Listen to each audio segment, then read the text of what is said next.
Let's do that again. Welcome, everyone. I, Council President Tola Martz, call the May 11th Committee of the Whole meeting to order at 6:31 p.m. As a reminder, we continue to have a remote aspect to our meetings. Both staff and members of the public may be participating in tonight's meeting remotely via WebEx. There are multiple public comment opportunities at tonight's meeting. There is a general public comment opportunity at the beginning of the meeting, or you can make comments after the presentations and council question and answer periods on each of tonight's agenda items. Basically, at the point where we switch from an informative aspect to the item into the deliberative aspect. Members of the public may address council at this time in person or virtually. Those who signed up in advance to make comments will be called on first. If you're joining us virtually and would like to make comments, please raise your virtual hand. That means if you're on the phone, please press #3. If you joined by a computer or a smartphone, look for a hand icon or send the host a chat message. If you're in the room and did not sign up, I will ask for other speakers before closing this portion of the meeting. You're invited to address the council regarding matters that are directly related to Issaquah's programs, projects, services, or events. Comments related to political campaigns are not permitted. Please direct comments to the whole council and not individuals. While this is not a question and answer session, we will contact you to follow up if needed. When recognized, unmute your microphone for virtual attendees or step up to the lectern, in-person attendees, and then state your name, address, and relationship to the city. Speak clearly and pause frequently, and please limit your comments to 5 minutes. If you are attending virtually and do not respond after your name or phone number is called, or if your connection is lost unexpectedly, the meeting will need to proceed. Personal attacks, obscene language, derogatory remarks, and disruptive behavior will not be permitted. For any groups in attendance that may be interested to speak on the same topic, please consider designating a spokesperson. If you want to show support for someone's comments, please raise your hand. Clerk, can you identify the first person who is signed up to speak? Yes, and I'll be asking you to come up two at a time and have the next person kind of wait until it's their turn to come up. As Council President Martz said, there are multiple public comment opportunities tonight. If you would prefer to wait to make remarks until after the staff presentation on the item you're here for, just say pass when I call your name and I'll switch you over to that list, okay? So the first two people we have signed up tonight are first Sam Burtis and second Melissa W.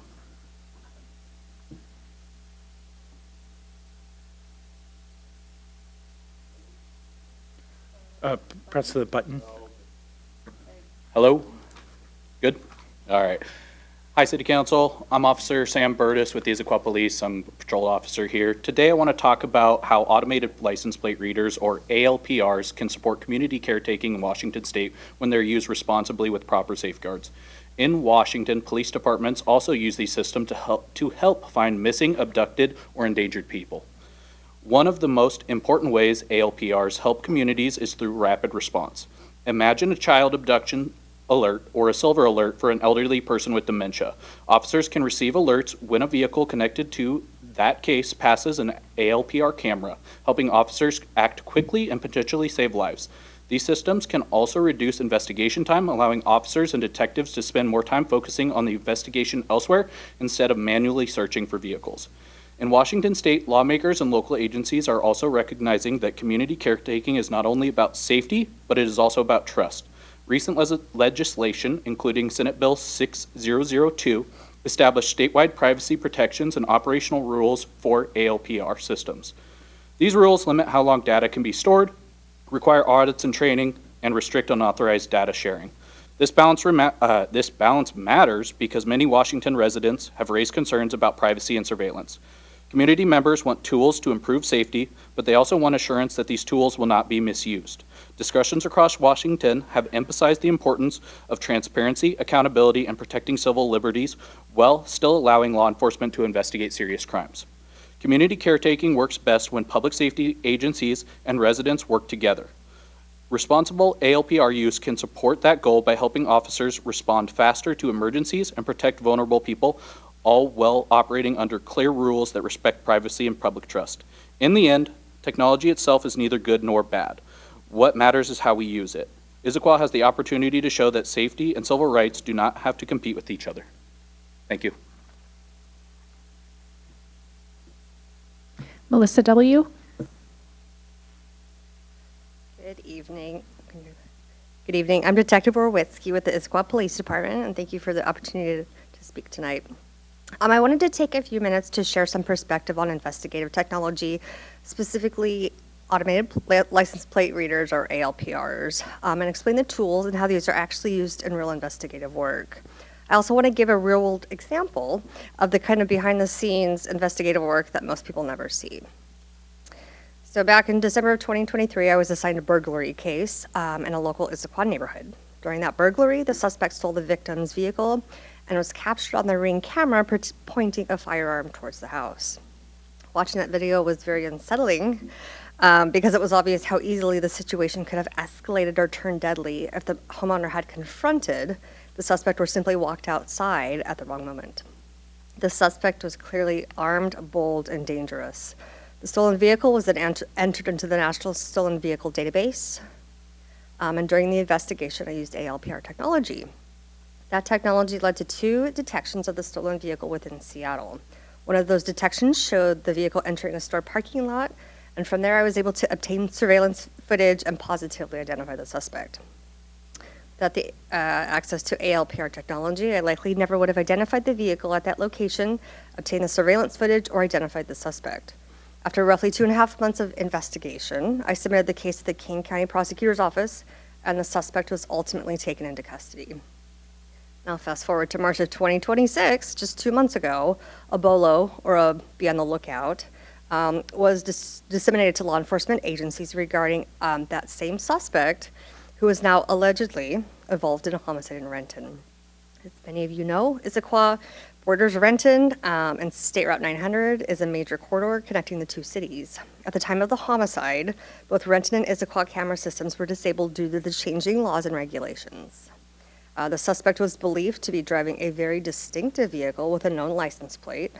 And in the past, investigators would immediately use ALPR systems to identify possible vehicle locations to safely apprehend the suspect as quickly as possible. Instead, several concerns came to my mind.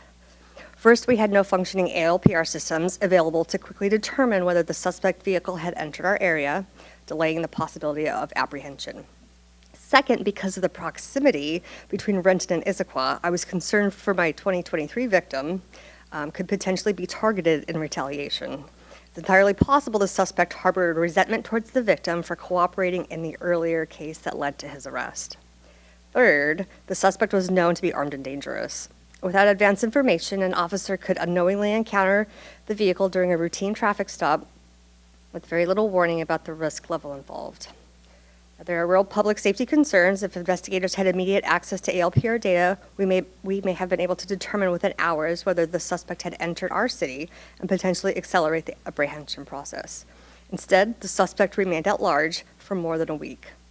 And a week during that time, there was continued and unnecessary risk to the public. So cases like this highlight the balance between law enforcement is consistently trying to maintain protecting civil liberties while still having access to modern investigative tools that help keep communities safe. I also think it's important to understand the amount of oversight and accountability involved with these systems. Many people assume officers can simply search databases whenever they want, and that's absolutely not the case.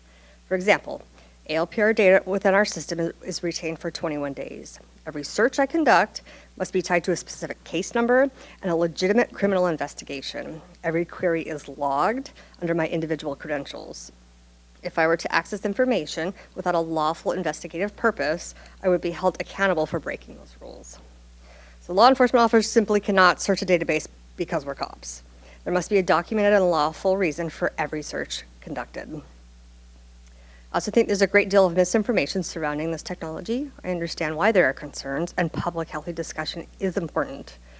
But many assumptions and information about how these systems work or how law enforcement can access these systems are inaccurate. Ultimately, I believe technology can and should be used responsibly with strong safeguards to protect constitutional rights while still allowing law enforcement to effectively investigate crimes and protect the public. Without these tools, investigations would become significantly more difficult In many cases, dangerous offenders would remain unidentified or at large longer than they otherwise would. It would be like stepping back in time to detective work of the 80s, 90s, or 2000s. I hope this provides some perspective on the realities investigators face and how these tools are actually used in practice. Thank you. Next, we have Alex Helms, followed by Jan Cox.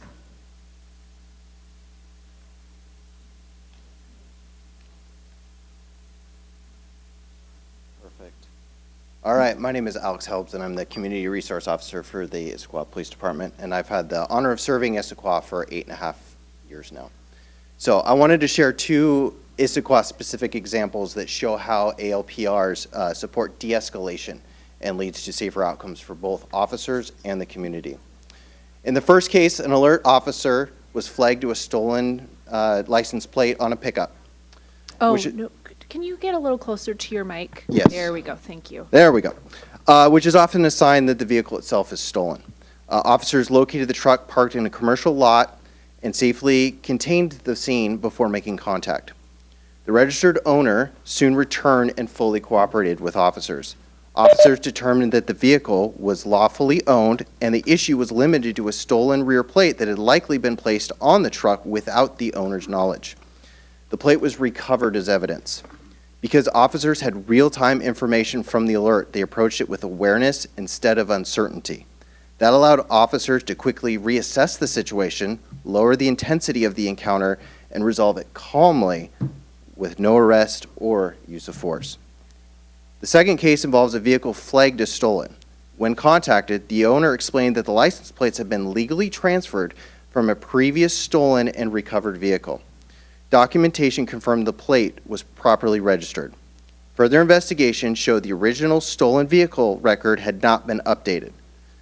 Once that was verified, no enforcement action was taken. Again, the alert served as a starting point, not as a conclusion. Officers used it to guide communication and verification rather than escalate. The situation resolved efficiently and respectfully without unnecessary detention. These examples highlight how ALPRs support de-escalation by reducing uncertainty and providing clear, real-time information. Another key benefit is that ALPR helps officers locate vehicles while they are parked and unoccupied rather than identifying them during traffic stops.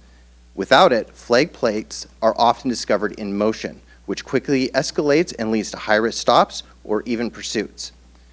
When a vehicle is stationary, officers have the time to observe, coordinate, and plan a safer approach. That creates a more controlled environment, and in law enforcement, control equals safety. This reduces the likelihood of pursuits, which are among the most dangerous situations for everyone involved, and limits the need for high-risk stops, which can be stressful for the individual. When officers have accurate, timely information, they can better distinguish between real threats and misunderstandings. That leads to more measured responses, fewer unnecessary escalations, and more cooperative outcomes. Together, these cases show that ALPR is a decision support and de-escalation tool. It doesn't replace officer judgment, it strengthens it by reducing uncertainty and supporting safer, more balanced interactions for everyone involved. Thank you. When I get up here, okay. Takes me a second, guys. Sorry. Is this where I do I unmute there? Okay. Sticks. Good evening, City Council. My name is Jan Cox, and I am lucky to live in this vibrant community. My address is now Sammamish, but when we bought our house, it was Issaquah. And so Issaquah is still home in my heart. It's where I do all of my business and my living, and I call it home. So that's why I care so much about the city and what happens here. I'm here tonight because I care deeply about the kind of city that we choose to be. I do understand the arguments being made in favor of the flock cameras. I understand the desire to address the traffic issues and the public safety concerns. I know it's important.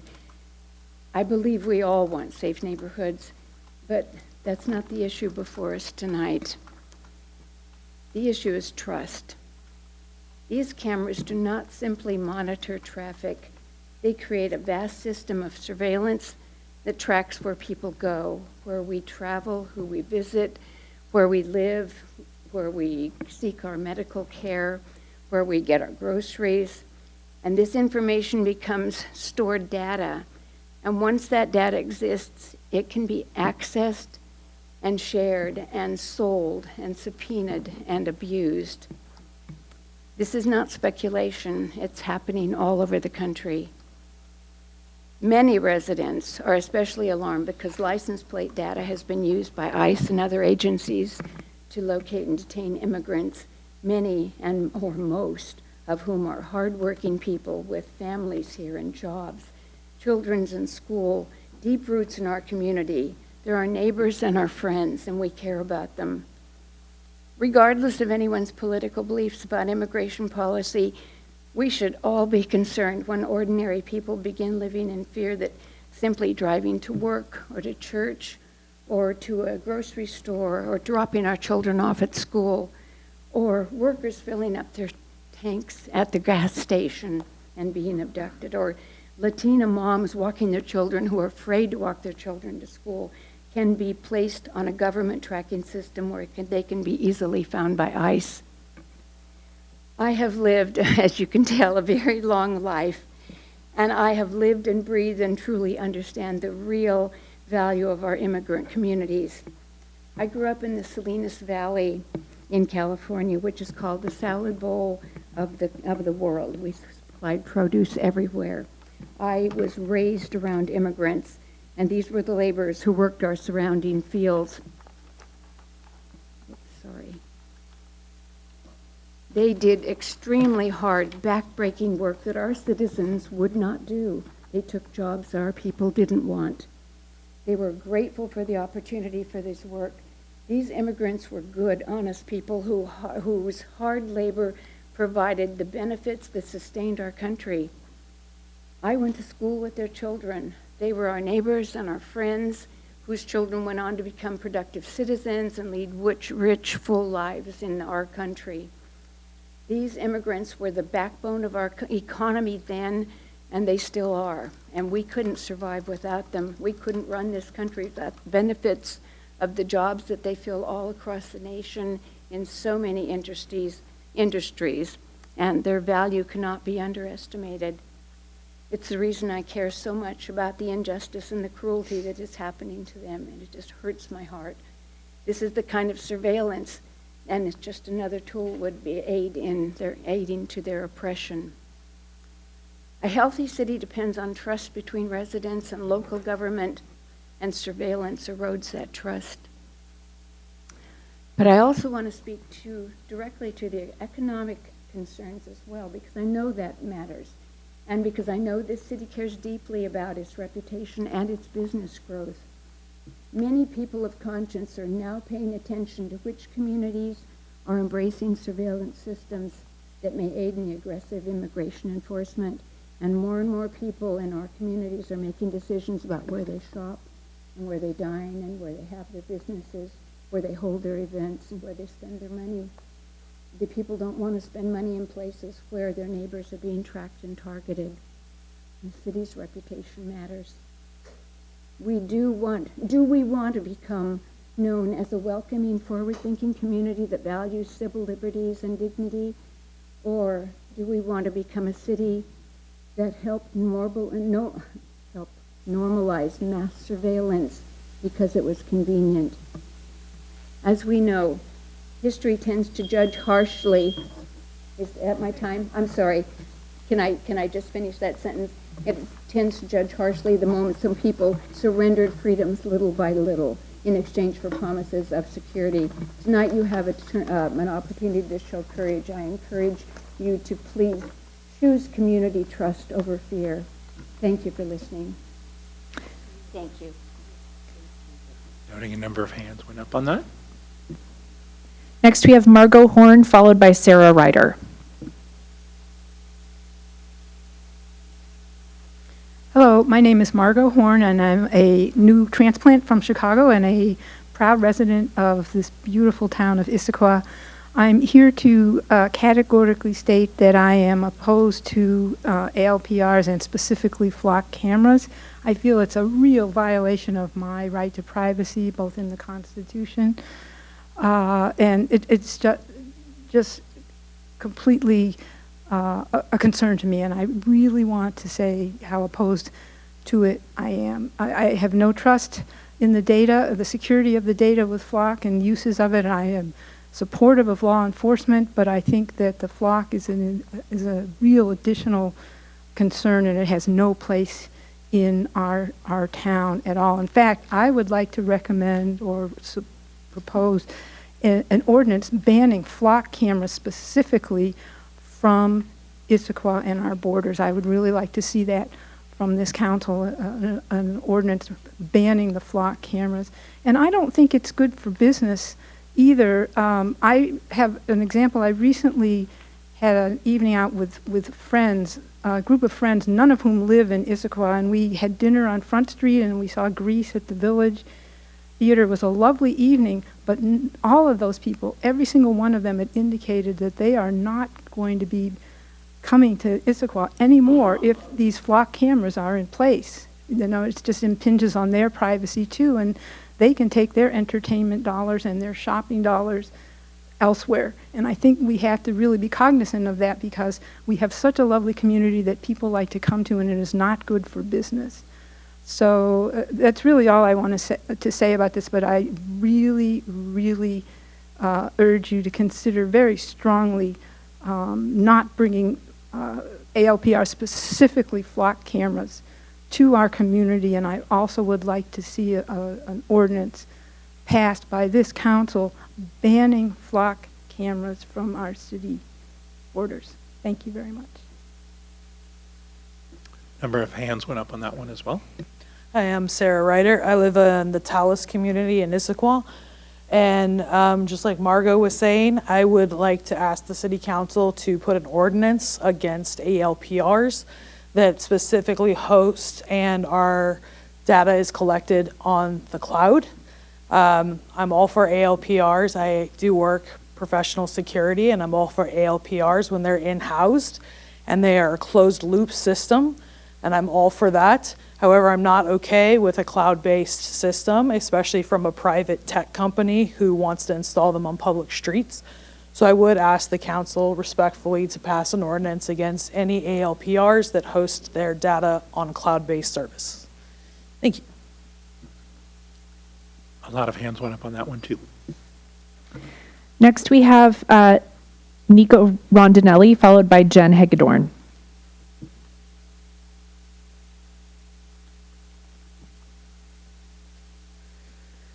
Before I begin, I would like to thank Council for allowing me the opportunity to give public comment today. So my name is Nika Rondinelli. I am a student at Gibson Neck High School in the Issaquah School District, as well as an intern for Councilmember Walsh.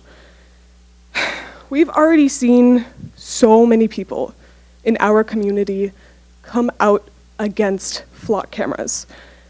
And I really don't see how any of it can be interpreted as a better move for Issaquah.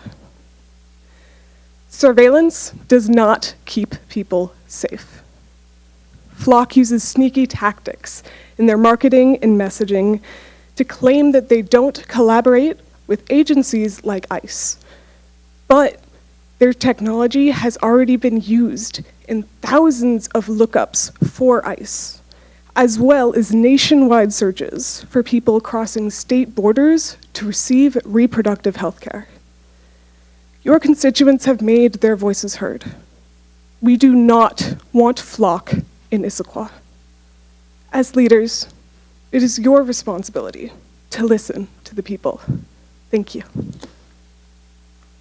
Number of hands went up on that as well. Yes, Jen Hagedorn. Thank you. My name's Jen Hagedorn. I live up the hill on West Sunset, and I'm also the pastor at Spirit of Peace United Church of Christ here in Issaquah. I want to thank you all for responding to the strong community concern about flock cameras that were originally in the grant that you all will be talking about later. However, I am disheartened to hear that ALPR cameras are not only still being considered, but that Mayor Mullet made a presentation about their necessity just last week at Timber Ridge to some of my congregants.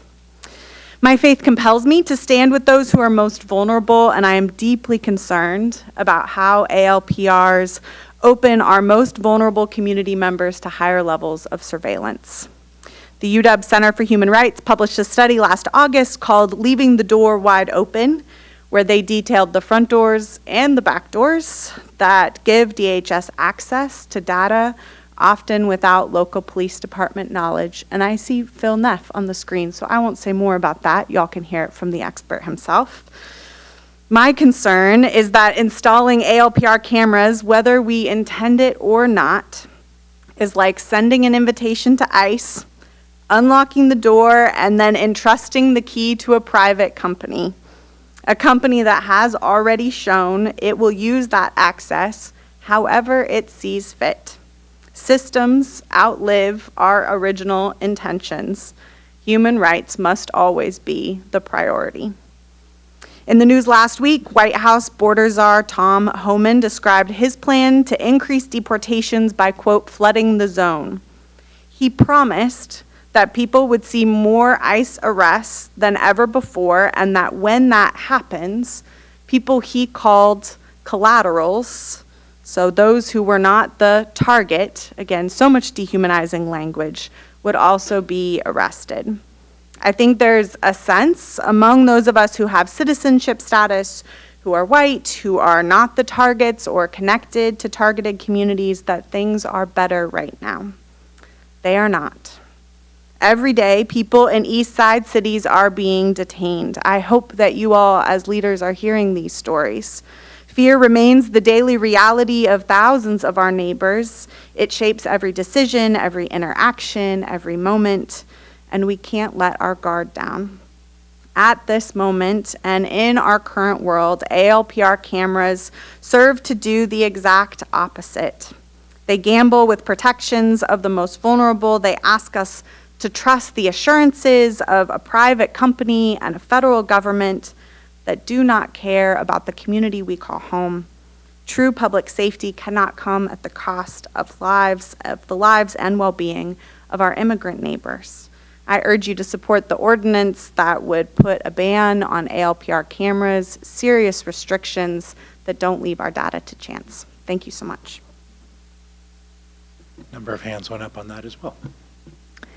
Next, we have Nicholas Harang, followed by Eleanor Surumgard.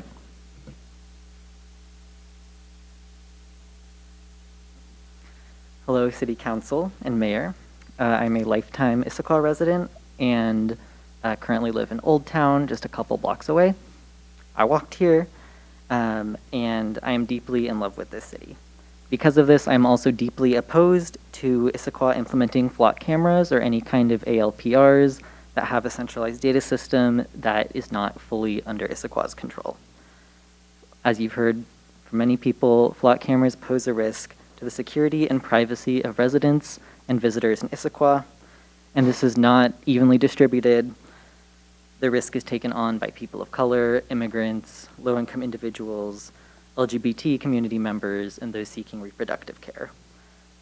There are many, many documented cases of ICE using flock cameras to track and target people in other places where it has been marked, walled off, and that has not stopped access by the federal government or other agencies. So again, I'm firmly opposed to flock cameras being implemented in Issaquah, and I would fully support an initiative to block this sort of thing in the city. Thank you. Any hands went up for that one?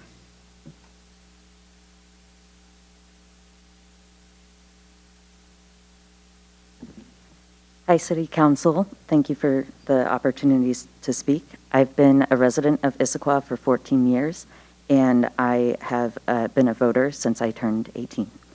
And I'm also against the implementation of ALPR and flock cameras.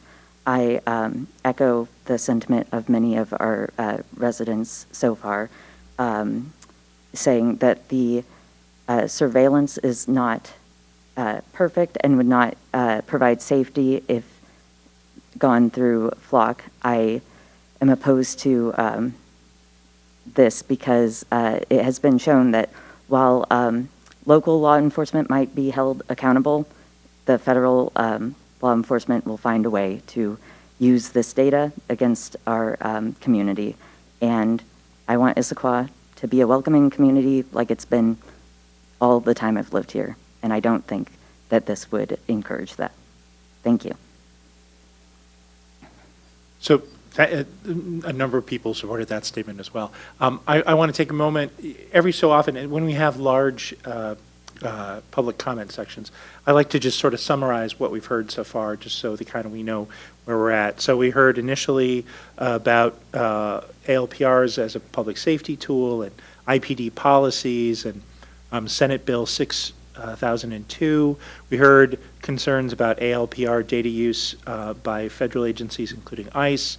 We heard about privacy concerns. We heard suggestions to ban flock cameras. We heard a slightly different suggestion to ban cloud data ALPRs. We heard concerns about flock corporate policies, and we heard about concern for vulnerable community members. Just wanted to sort of see where we were thus far. Thank you. Next, we have John Zemmel, followed by Ann Fletcher.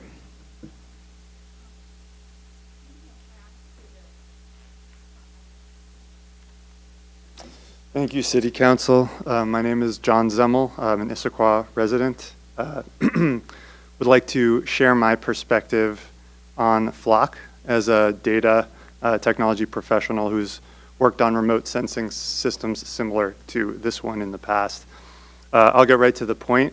Due to the design of Flock system, any data gathered in Issaquah would be out of the control of Issaquah's officials. It's impossible to make any meaningful guarantee on what might happen to Issaquah data once it's collected by a camera that is connected to and operated by a nationwide network. We've all been online and experienced how data that is stored can be breached. In 2025, there were 4,000 breaches in the US alone. I mention this just to help keep in mind that data rarely stays where you hope it stays. So what about Flock specifically?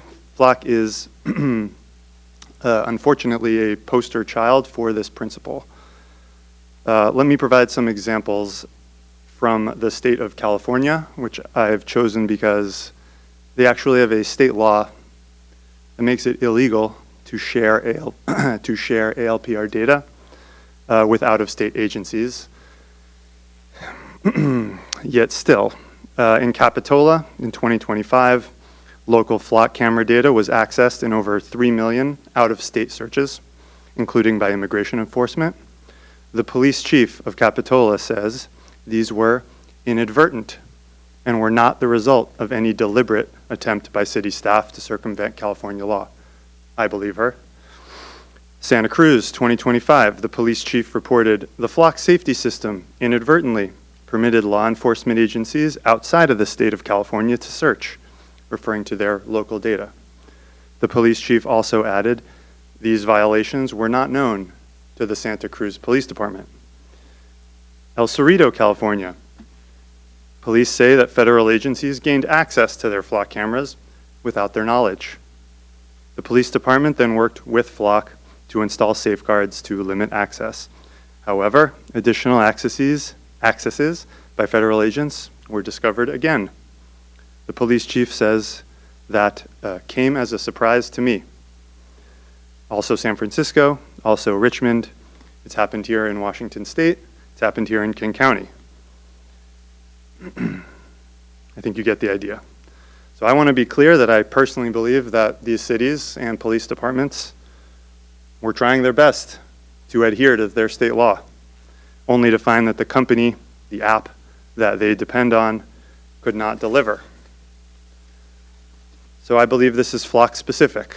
Flock doesn't just operate in the town it operates in. It's connected to a nationwide network by through its architecture that is centrally controlled by a software company in Atlanta.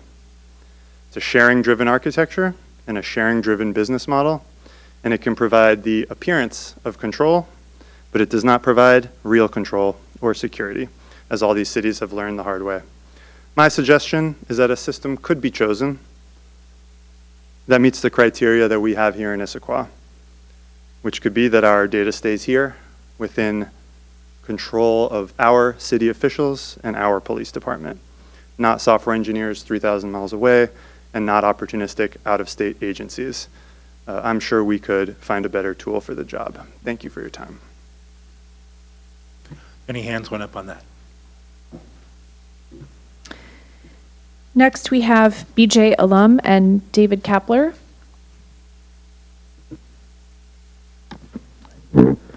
Hello. My name is BJ Ullum. I'm a resident of Issaquah for about 4 years. I live over on Dogwood. I want to thank the City Council for their attention to this issue so far. I know it's raised a lot of outcry, and I do get the sense that the City Council is listening and prioritizing it, like it being on the agenda tonight. I really appreciate that, and I think it speaks well of the Council.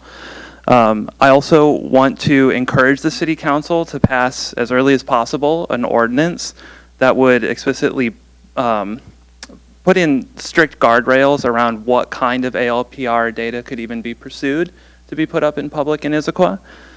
I think that people have been pretty clear about features that disturb them, and I would like to see an ordinance put in place that specifically prevents technologies that fit that profile from being considered.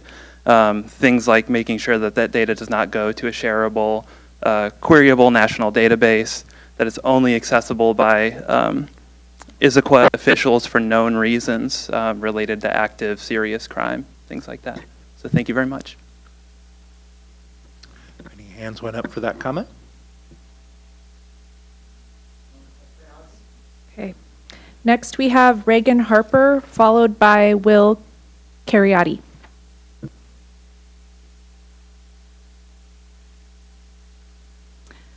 Hi, Council. My name is Reagan Harper, and I live nearby on Newport Way. I appreciate the perspectives supporting Flock and thank those who have shared already. I love our little town, and I'm so thankful I get to raise our children here, my children. I work in the schools, and I'm heavily involved with my kids and their friends. And regarding Flock cameras, I don't think our kids need more cameras and surveillance in their lives. I have 5 kids ranging from elementary through high school age. Including kids who are starting to drive. They're already growing up surrounded by cameras everywhere, in stores, homes, cars, public spaces.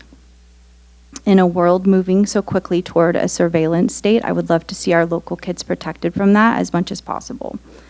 I was impressed when Linwood completely shut these systems down due to concerns about the footage becoming public data. To quote a councilwoman in an article from the Linwood Times in February of this year, the contract with Flock has failed on its most basic requirement, trust. Council was not promptly informed of a data access breach. Promises that the system would not be used for immigration enforcement were broken. Safeguards we were told were in place did not work. With where technology is headed, how do we know safeguards would not be broken in other areas? Besides what Linwood recently experienced with immigration. I think it's important to start putting reasonable limits in place now rather than continuing to normalize more surveillance in everyday community life. I would love to see an ordinance that restricts the types of surveillance technology allowed in Issaquah and for those protections to be in place before any grant money is accepted. Thanks for the work you all are doing and for taking the time to listen. Many hands went up on that comment. Hello, council members, and thank you for the floor. For the record, I'm Will Cariotti. I live in Issaquah, and I go to school in Issaquah. I love it here. You may or may not remember, but I spoke about Flock cameras before when we were trying to get them on the agenda. And when I spoke then, I brought up concerns about my own safety as a person who has been, for lack of a better term, stalked. Tonight, I'd like to talk about the safety of my friends and neighbors instead. That night, when cameras were brought up as a potential agenda item, the phrasing used to characterize the response was a range of opinions. But it wasn't a range. It was a range of reasons. It was people afraid of ICE, stalkers, domestic abusers, because this data has been leaked before to people that wasn't just government. And there was a lot of reasons to be afraid, not just of ICE, but definitely of ICE. But, sorry, one moment. What the community response was in a sense unanimity, because everyone there had different reasons, but everyone there was afraid. Afraid for themselves, for their families, for their friends, for whoever. The council and the police force are meant to serve citizens, and everyone being afraid isn't serving us. Even if we trust our local forces to use these resources responsibly, the resources themselves, Flock, can't be trusted due to the fact that Flock is so lax with their security, and Flock, the way the system works, it isn't all within our control. I understand that Flock could be a convenient tool for, in some ways, making Issaquah more safe, but it's not the tool we need. The avenue to safety is very, very rarely through convenience. There is a clear line of what should and shouldn't be okay here, and I really urge you to consider the fears you're hearing about from community members today. Thank you for your time. Many hands went up on that comment. Nathan Page is the last speaker who has signed up in advance. Hi. Thank you for hearing everybody's comments today. I'm glad I did not come with prepared remarks, since I ended up being the very last speaker of those here in person today. But to kind of try and underscore what some of us are saying, I also would be in support of an ordinance blocking Flock specifically, and this kind of centralized, especially third-party, private-owned ALPR systems. To liken this to kind of a concept, some of my fellow residents here have been saying that we've heard from members of the police department that it's an issue of trust, but it's actually not an issue of trust. We already know that these systems have poor security, have been abused, will be abused again. And it's sort of like, you know, if our police department is like, if there's like a guy, our police department is like if there's a guy sitting next to a river, and the river is all information on private citizens of the country. Our policemen can dip their hands into the river and get specific pieces of information now and again. But the question that we, the residents, are asking is, what of the larger river? There are many people who have their hands in this river, and even if we trust our own local police department, again, I want to underscore that due to the architecture of the Flock system, this is a national database. If we install Flock system cameras into our neighborhood, we become part of that national system. It is not just that our police department has access to this, but again, ICE and other agencies who have access to this system, be it in Washington State or clear across the country, can look in and see information related to everybody here, if you live here. So that is my larger concern, and let's see, yeah, even to underscore part of the mention of their poor security in coverage of Flock cameras, journalist pieces and even videos by simple YouTubers have featured like video clips that they took directly from flock cameras, because as it turns out, the security is so poor that even being in relative proximity to a flock camera gives you somewhat easy access. It's probably not your mother-in-law who is going to be accessing this footage, but anyone who is like relatively determined and can do some web searches can find out how to do this and accomplish it. So I'll access, or I'll reiterate my support also for like a closed loop system, such as my fellow resident mentioned. If we ourselves control the data, or our own police department controls the data, then it's relatively safe in our own hands. And again, we would have more say into actually who gets to access it in that case. Thank you. Many hands went up for that comment. Council President, we do have a few members of the public with us virtually, but none of them have indicated a desire to speak at this time. So we will ask now if anyone who has not signed up wishes to speak this evening, either in person or remotely. Then I'll read the additional themes that I heard in the second group of speakers: concerns around cloud data vulnerabilities, a need for local data control requirements, a need for an ordinance with data guardrails or a closed loop, less government surveillance in general, a concern about leaked data potentially endangering stalking victims, and then concerns around national data access. So I want to thank everyone for their public comments and remind that there will be time for additional public comments beyond what we've heard already in both of the items that we're going to have this evening. And with that, we will move to the first of our items.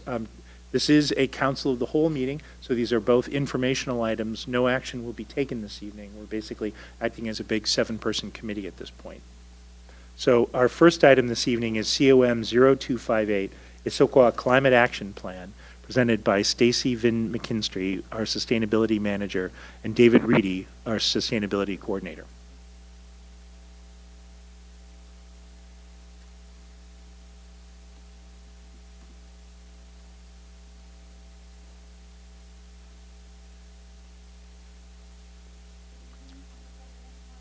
And members of the council, as mentioned, my name is Stacy Vin McKinstry. I'm the Sustainability Manager, and joined tonight by David Reedy, our Sustainability Coordinator.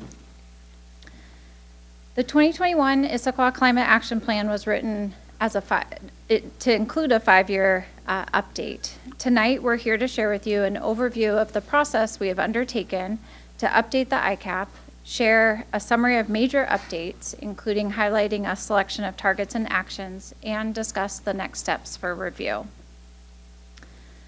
The direction we seek from you tonight is how to move forward with the ICAP review and adoption. When staff began the process to update the ICAP about a year ago, we anticipated making a few minor changes, improving connections between some of the actions and targets, and cleaning up the measures and how we were reporting to the community. The 2021 plan was well informed by the community and identified a strong vision, goals, and strategies that we wanted to retain. As we embarked on the process, we identified the need for a more significant update and many changes. This came through multiple meetings with committees, boards, and commissions, as well as our research and review of updates to climate plans in neighboring jurisdictions.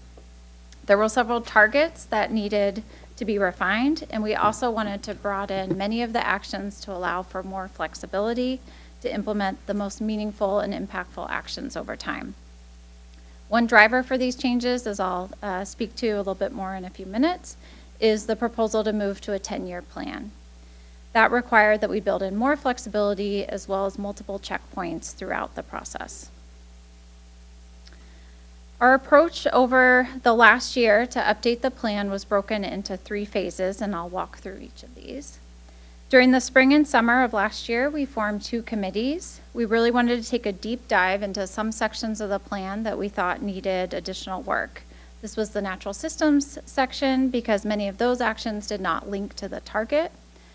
and the target also needed to be reviewed. The other section that we did a deep dive into was the land use and transportation section. That was because many of the existing actions in the 2021 plan were related to the Title 18 update, which had happened during this process. We wanted to really take a fresh look at many of the actions in the plan. For the Natural Systems Committee, we invited members of the Environmental Board, the Park Board, staff, and Snoqualmie Tribe to participate. For the Land Use and Transportation section, that included members of the Environmental Board, PPC, TAB, and staff.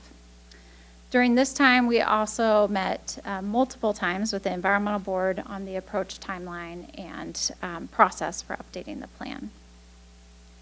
During the fall and winter, staff worked on revisions to the actions based on the input we had received from the committees and began revising the plan content. We started an in-depth review of the proposed action revisions with our boards and commissions, and we also vetted those actions internally with staff across multiple departments. Our purpose for engaging with TAB, PPC, and the Park Board was to get an early review of the feedback we'd heard from the committees so that we could then engage with the Environmental Board, receive their feedback in an iterative process.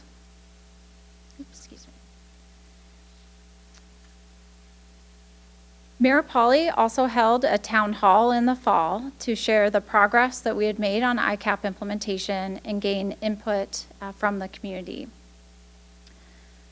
Our next step was to form a metrics committee in the winter. That group began a deep dive into the measures in the plan. The original ICAP had a lot of challenging components to measure, and we didn't have a lot of clarity on how we were going to measure and report out on implementation. This committee gathered together to propose recommendations and make the measurements simpler and more transparent so we could really demonstrate our progress or lack thereof progress. The metrics committee was made up of members of the Environmental Board, TAB, the general public, and staff. In the winter and spring, we worked with students from Gibson Neck High School to complete a survey of youth priorities so we could incorporate that feedback into the plan. We continued to review the actions and target revisions with our boards and commissions, and we engaged with the PDE committee 2 times to review those proposed actions. We also continue to vet with department staff.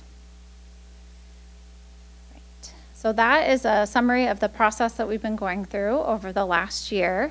Next, I wanted to turn to summarize some of the major updates that we're proposing for the 2026 Issaquah Climate Action Plan.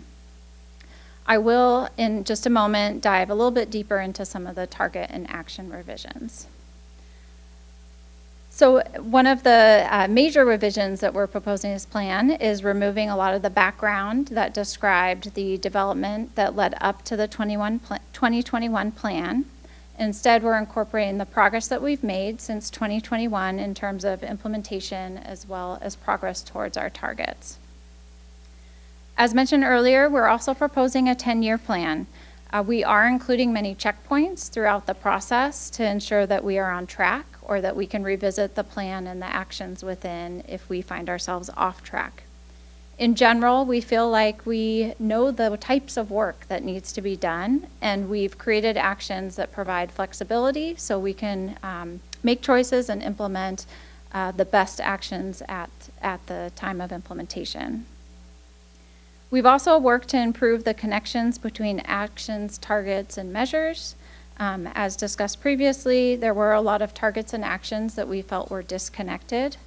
We've reworked many of those to ensure alignment with the associated actions and to ensure that we have measures we can report out on to council and the community. We have also broadened many of our measures. In the 2021 plan, there were specific actions that called out a particular campaign. Instead, we've really worked to make those actions more flexible so we can implement those best practices over time. We have vetted and incorporated a selection of actions that we feel are going to be very impactful. This was based on input from our committees, commissions, boards, and the PDE committee. These actions are more policy focused and they will require further review and analysis, but we feel like they'll have a large impact in terms of reducing greenhouse gas emissions. We have restructured the implementation plan of the ICAP to provide more transparency in terms of likely cost, when the action would be initiated, and who would be the lead, whether that's a department or a partner organization. This plan also continues to recognize the absolute essential component of community engagement. That is both in terms of calling out specific actions to engage community members, as well as tracking that level of engagement. This was really incorporated through a lot of public comment that we had throughout the process, as well as environmental board feedback. And then finally, this plan really does call out the need for utility, state, and federal regulations in order for us to meet our targets. We cannot meet those greenhouse gas emission reduction targets with local action alone, and we recognize that in this plan. So next I'm going to dive a little bit deeper into some of the targets that were updated through this plan. I wanted to start with just a general note about the targets. We have made minor changes to targets throughout the plan. We believe that the targets are attainable based on current knowledge and experiences. However, there's no given that we will meet them. We really need to see major shifts in behavior. We need federal, state, and utility policy. And with that, we do think that the targets presented in the 2026 plan will be attainable. Of course, we don't know what changes we might see from technological, political, or legal over the next 10 years that may influence our ability to meet those targets. So I wanted to just touch base on one of the major targets that we're proposing for revising in this plan. This is our tree canopy target that sits within the natural systems and water resources focus area. We underwent many discussions with Park Board, Environmental Board, staff, many public comment on this target to really come up with a revised target that we think is achievable. So our current target is a 55% tree canopy by 2035, and what we've proposed or revised in this plan is instead looked at the number of acres that we would plant by 2035 in order to achieve a tree canopy of 53% by 2050. We do think that this is achievable. It's going to be challenging, but according to our urban forester, the planting acreage is available and we can track our progress towards this target. We also added 2 new targets to this section. One is looking at our tree distribution, and we'd be measuring that through looking at a tree equity score across our census blocks by 2035, achieving a 90% tree equity score. And then the other, and I'll just note too that that one really aligns with objectives in our urban forest management plan, as well as one of the call outs from our Lead for Cities certification of looking at tree equity. And then we just learned that the state also has a goal around tree equity of looking at 75% tree equity score across urban census blocks. So we'd be striving to go a little bit higher than that state goal. In addition, for this focus area of natural systems and water resources, we've added a water target. We didn't previously have any targets around water. So in consultation with our public works staff, we've included a target for meeting water reduction, a water reduction goal as identified in our water system plan to ensure that we're consistent with goals that we're setting with the state. Next, I wanted to highlight one of our other focus areas where we've made major changes both to the targets and actions. This is our community resilience and well-being focus area.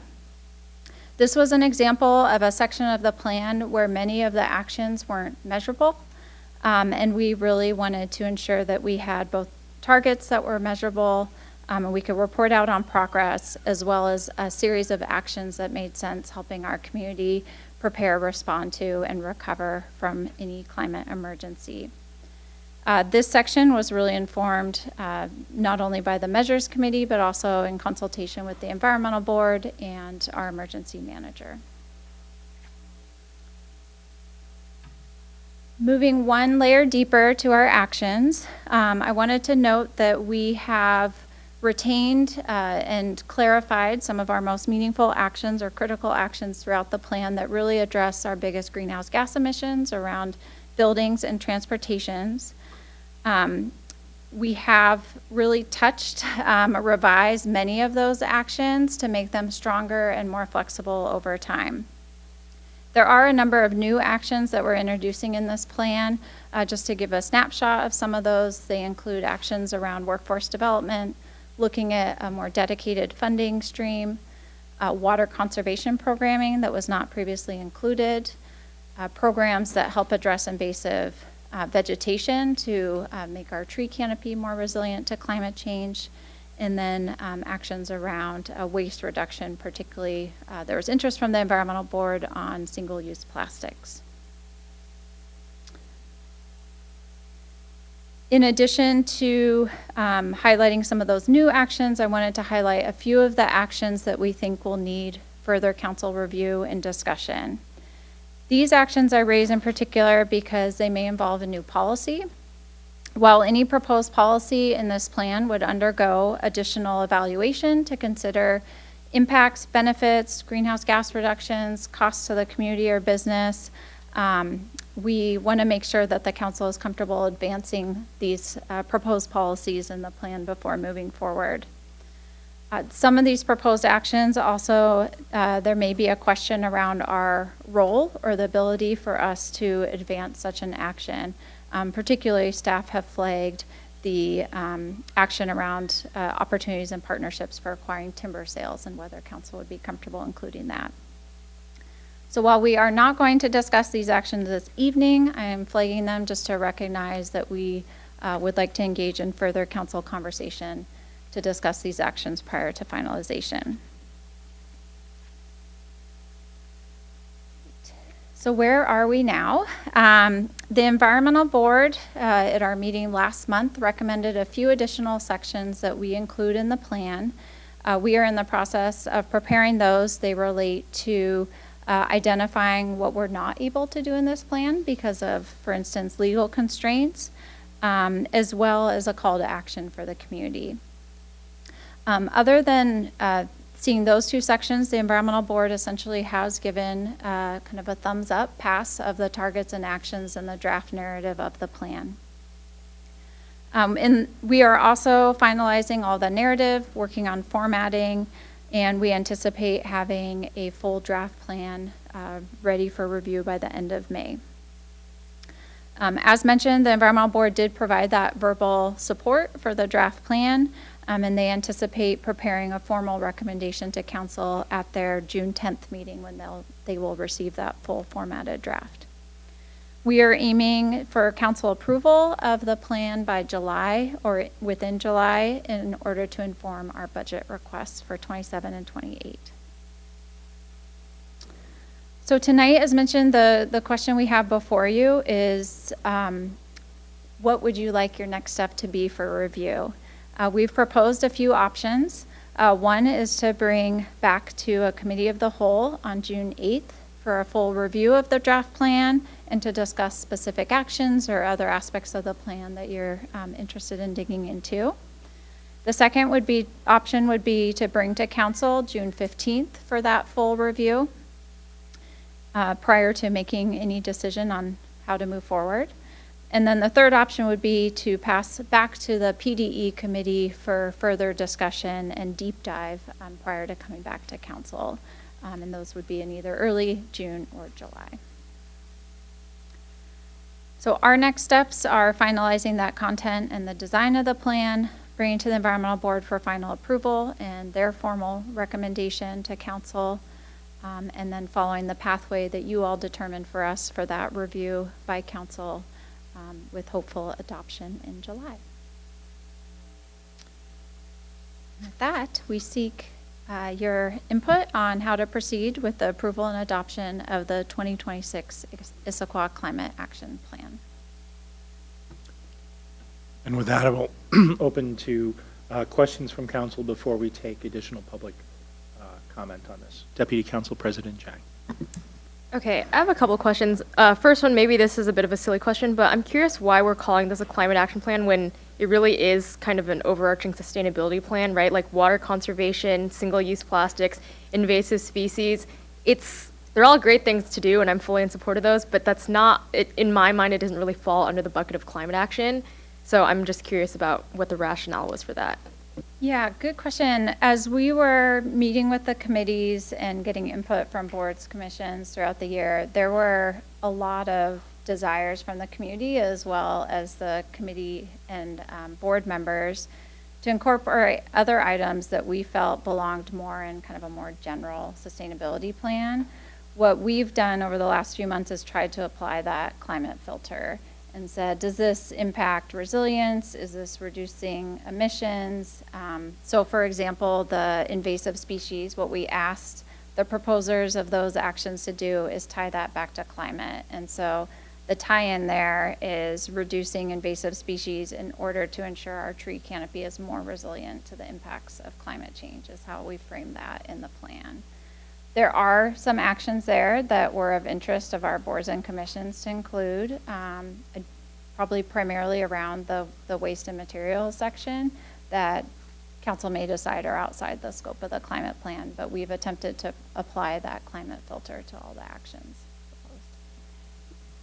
proposed. And then is there any plan to at any point have an overarching sustainability plan that includes some of the sustainability items that aren't directly climate related?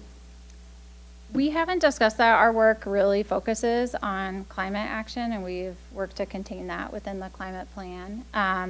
Within the comprehensive plan, there was a lot of content in there that got to more the wildlife piece. There's been a lot of interest from the community on incorporating more actions around wildlife.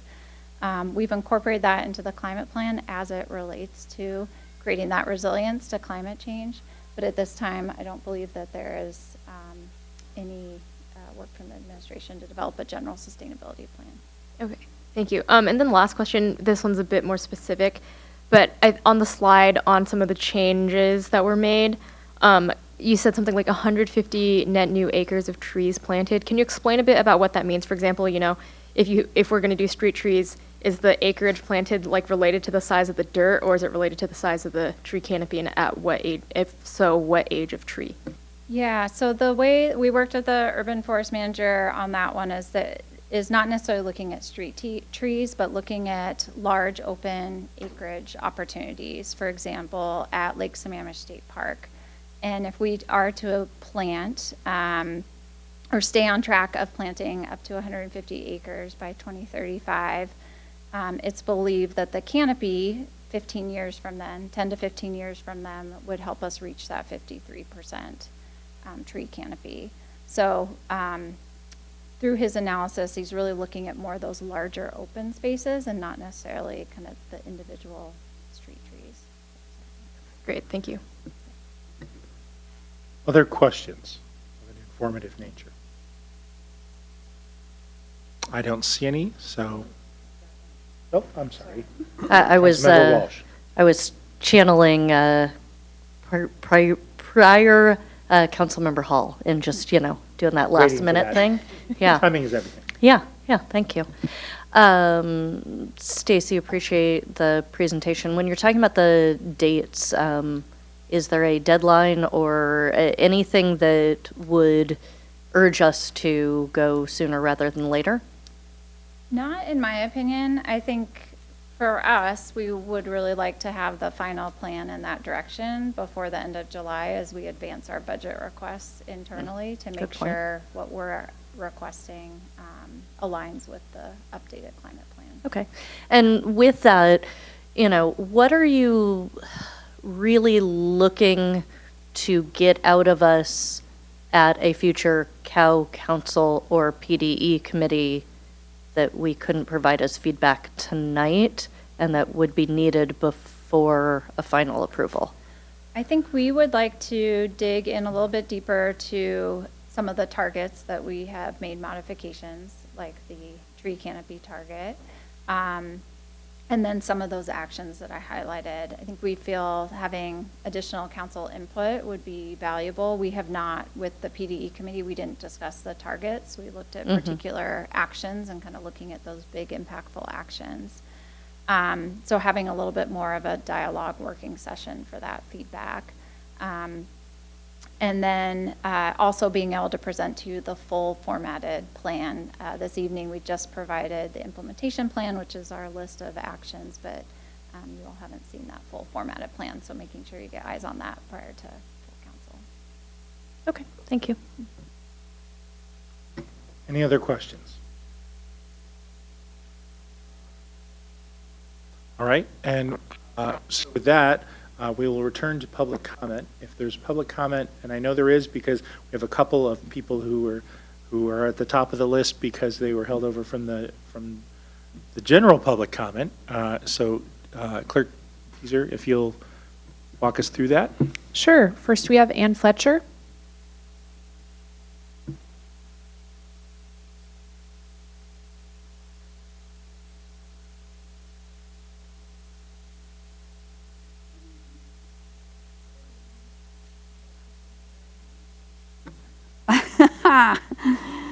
Good evening. Good to see all of you. I did send detailed comments already, and so I'm not going to go through all that tonight. But I did want to add a couple of things that I thought of after I sent those. You know how your mind keeps going. The area of buildings and energy is where I'd like to focus. Number one, and that is, it's really hard to see how the actions that we have will get us to our targets, reducing the transitioning to clean energy. If you think about a heating system in a house lasting about 20 years, and if we start transitioning people when they need a new heating system, you could estimate that approximately 20 years it will take. And if we don't get in place ways to do that really work, that are not just a choice that people make, or maybe they happen to hear about it, then we aren't going to make those targets even in 20 years. That's why I feel like this plan needs to have strong actions. And some of the actions around our commercial buildings, how are they going to transition? Our small commercial buildings, we have a state program for the large ones. Residential, we have a great program. How is that going to expand enough for the Energy Smart East Side, which now has a new name, I think, but how is that going to expand enough to make this transition? And so I think we need to look at degree of implementation. And that is where the proof will come in. The critical action number 3 in the People for Climate Action, the critical actions that I sent to you, the small commercial buildings I mentioned, home energy standards, or something like that, even if we can't do that exact thing. The state has tried to pass that 3 times and it hasn't gone through. Something more, I believe, needs to be done or we're not going to get there. And so that's my biggest concern. And we didn't have a special committee that worked on that. We had a committee on natural systems. We had a committee on a lot of these things that are not our big emitters. We really need to have something done in that area, I believe. Some kind of think tank or come together. And then the only other comment I wanted to make was on one of the critical actions called public engagement or public education. People for Climate Action is really, really interested in this and has worked on an outline of what need information and what are some different ways we can do this. How can we partner with cities, each chapter with each city? How can we partner regionally like we've done with the Energy Smart East Side? And we're ready to go with that and want to re-energize. I think climate needs to be re-energized. If I could get as many people as came tonight to come for climate, woohoo, that would be great. So that's what we'd like to do. And we're raring to go to help and work with Stacy and David to do that. So thank you. Thank you. Clerk? David Kapler.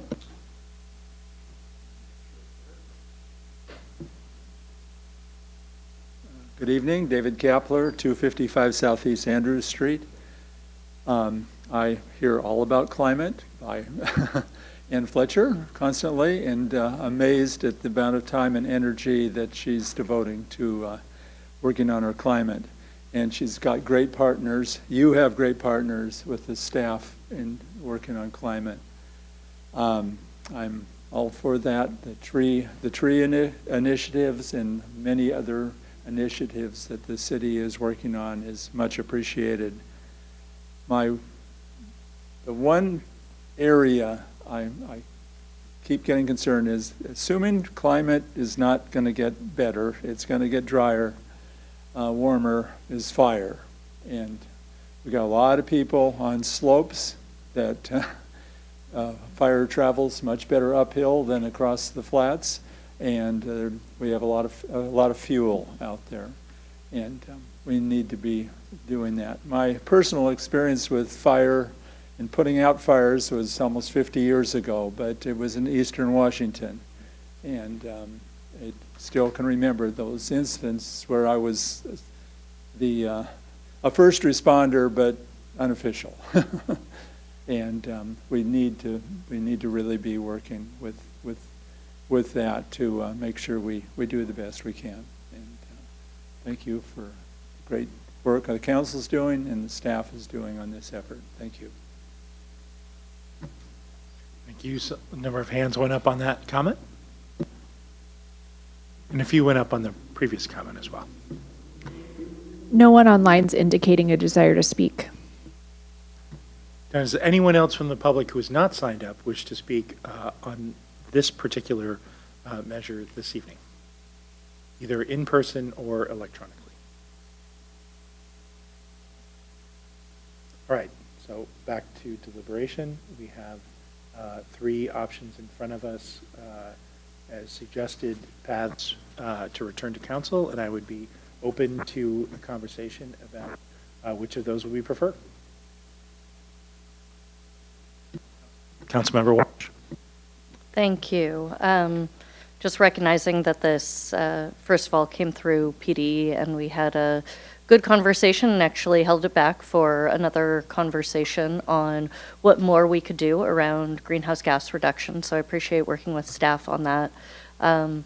My first and overarching feeling on all of this is just appreciation that we're taking it seriously and that we're getting the community input and the feedback on the things that are important. I do want to say I think we could tighten things up just a little bit to really focus on the climate areas. I appreciate that there are community interests for some of the other areas, but as much as that is the case, there's also community interest, and as was demonstrated by the People for Climate Action report on, like, what more can we do about the really serious stuff, like the things that are causing our world to burn.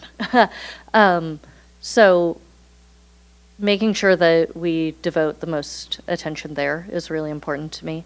I also appreciate you highlighting, some of the ways that you are addressing and changing the targets so that you're really looking at the leading metrics, not just the lagging metrics. I think on that tree canopy one, that was a difficult idea for us because it's like, well, trees take a while to get to canopy point. So recognizing that, okay, if it's not going to get to that point until a future idea, the fact that we have to work on a certain number of plantings now is a great recognition of that. And so I'll be looking for other areas like that. As far as the dates, I guess I would express a slight preference to wait until after the environmental board's written approval is available in case there's going to be any, comments from them about particular areas of focus. If we feel like we can get that another way, I'm fine to do it earlier. So I don't have a strong preference on date other than waiting beyond that June 10th, and I would be interested to hear from other council members if there are any preferences. Thank you. Other comment? Deputy Council President Jang. Thank you, and thank you, staff, for all your work on this thus far. I actually almost have kind of the opposite reaction to the Climate Action versus Sustainability Plan. Like, I'm actually totally okay with rebranding this as a sustainability and climate action plan so that we can incorporate some of these other things that are also critically important. I mean, that's just my personal opinion, take it or leave it. I think I really like the focus on tree equity across census tracts rather than just focusing on tree canopy. Trees in cities are mostly useful insofar as they provide benefits to people, right? Like if you're outside and it's really hot like it was today, you're like, wow, I wish there was a tree on the street to keep me in the shade. And honestly, planting a bunch of trees in Lake Sammamish State Park doesn't really do anything to provide that benefit to people, which, that doesn't mean we shouldn't do it, but I do think that tree equity metric is really important to me. I guess insofar as how this should come back to us, I'm kind of agnostic. I think we had wanted to bring this to the full council because, I think we'd had maybe one or two touches in committee and wanted to surface this to the whole council, given that sustainability and climate action is a huge priority for the city of Issaquah. I think we're probably one of the only cities that has sustainability as one of our strategic priorities. So want to make sure that, we're giving the attention that it deserves. So I'm open to either reviewing it in committee or in full council again, but want to hear what other council members have to say on that. Thank you. Councilmember Adair. Yeah, I think to throw in a vote for something, I think I'm leaning towards option one and for the committee of the whole, in that I feel like there is enough material in there that would create a fair amount of discussion amongst all of us. I know I personally already have general questions about some of the thoughts about this, especially when we get into a lot of the larger proposed actions, and I'm not a member of PDE. So like it feels like this plan has a lot of discussion points for the whole council, and thus that seems like one of the better options to get that level of discussion and input from us as a whole, because I think there is enough here to have a larger discussion. So that would be my vote for it. Thank you. Councilmember Nichols. Yeah, I'll first of all, thank you for the presentation. That was great as always. I'll save my comments on the substance of it for a later discussion, but just as for the specific question, when do we want to talk about it? I agree with Councilmember Adair. I think this would be useful for the committee of the whole. There's a lot of cross-cutting stuff in here. And while I would be happy to see us address it in PDE, and as a member of that committee, I would be happy to there. I think it would be more useful, assuming there's other interest by other council members, to bring it to the committee of the whole as well, or instead. Any other comments? Councilmember Boyd. Thank you. I think I'm switching. I was initially ready to let this have the environmental board have their, final us to get the official version. And I'm really interested in that. It sounds like they're doing a call to action, and I think that's incredibly important because this is the climate action plan. But I think I'm being swayed. So if we get it before us to another full council, I am also not on PDE, then I would be interested in that discussion as well. Thank you. Councilmember Walsh. I will be willing to be swayed, and partially because I think we have better discussions at Committee of the Whole rather than a full council meeting. And hearing that there are members of council who are not on PD who want to contribute to that, I think I will throw my hat in the ring for option one. I see a thumbs up from Councilmember Joe, and I'm happy to decision as well. Also from Deputy Council President Jang. All right, so I think you have your feedback. Any closing comments from anybody on council? Councilmember Boyd. Yes, can I also just say, I forgot to mention that thank you so much for your work on this. It passed through when I was on the Transportation Advisory Board, and I know that some of our feedback was to just make sure that we're crosswalking with what's already in our existing plans, and I can see that in the materials that we got today. And I also really appreciate the response to, going in at first with more of a light touch, and then upon getting that community feedback of wanting to no, let's do a real bigger revision. I just really appreciate that responsiveness. Councilmember Adair. Same. I did want to echo. I didn't have a thank you in my comment earlier, and did want to commend the work that went into this, the work that went into the packet materials. There was a lot here since I was not a part of the, the 2021 plan, and I could already kind of see so many elements of what had changed. So this was very informative for me, and so very good work on everything you've done so far. All right, I don't see any other comments, so thank you very much. The administration has what they were looking for. Deputy City Administrator? We do, thank you. All right, and with that, we will move to COM 0262, Issaquah Police Department Congressional Community Appropriations Grant. We're going to have a number of folks help us on this evening. Leading us off and as ringleader, Dale Markey Crimp, Assistant to the City Administrator. We're also going to hear from Ryan Smith, Crime Analyst and Mobile Forensic Examiner.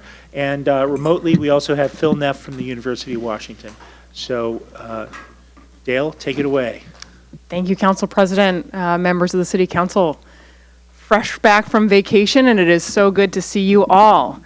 Tonight, the administration is reintroducing for your consideration information related to a federal grant focused primarily on replacing and upgrading police department tasers, along with a small investment in an interview room camera system.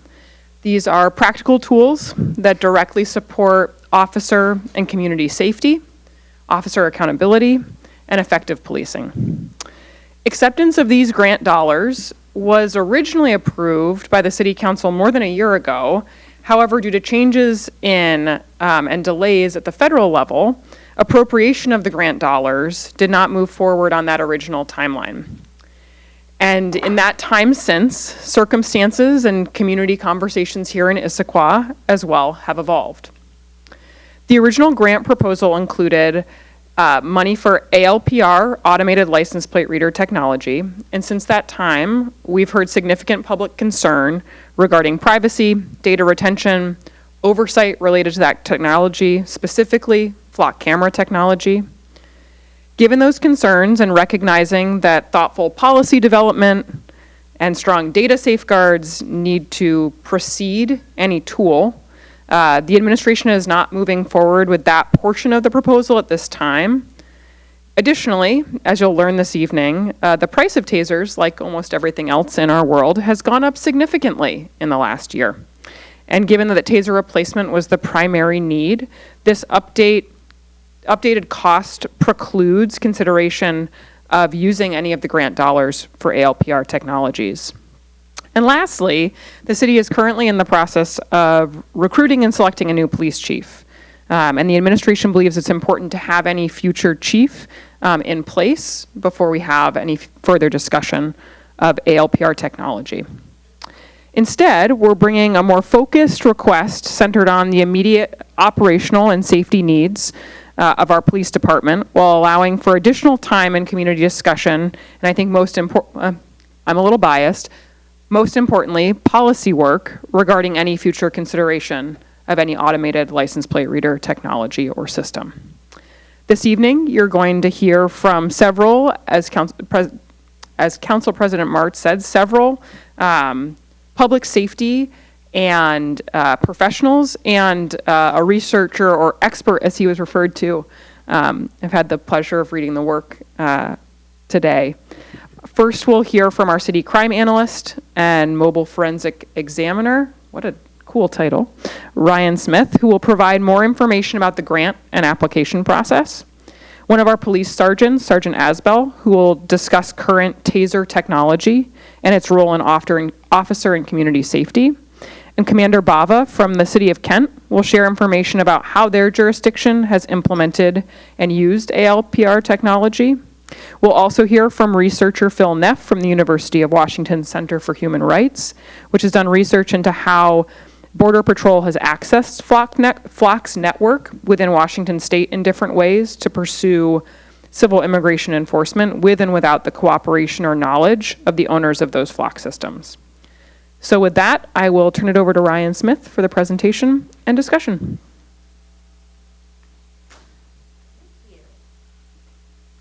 I'm going to connect my computer here.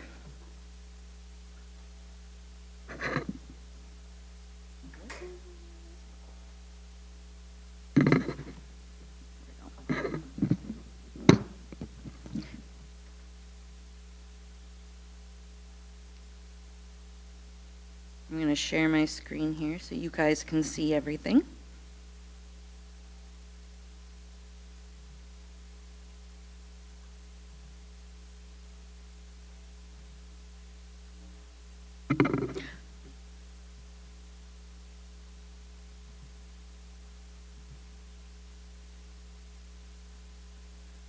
All right, so hello everyone.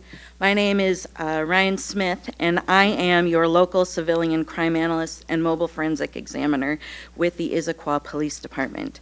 I'm here to talk to you all about all of the work that our police department has done in putting into this Congressional Community Appropriations Grant, how we began the work on this, and what it currently is, which Dale has spoken to quite well, actually. Thank you, Dale. I also want to take a moment. I think this is very important that I do this right now. I want to take a moment to fully acknowledge each and every one of you guys who have spoken.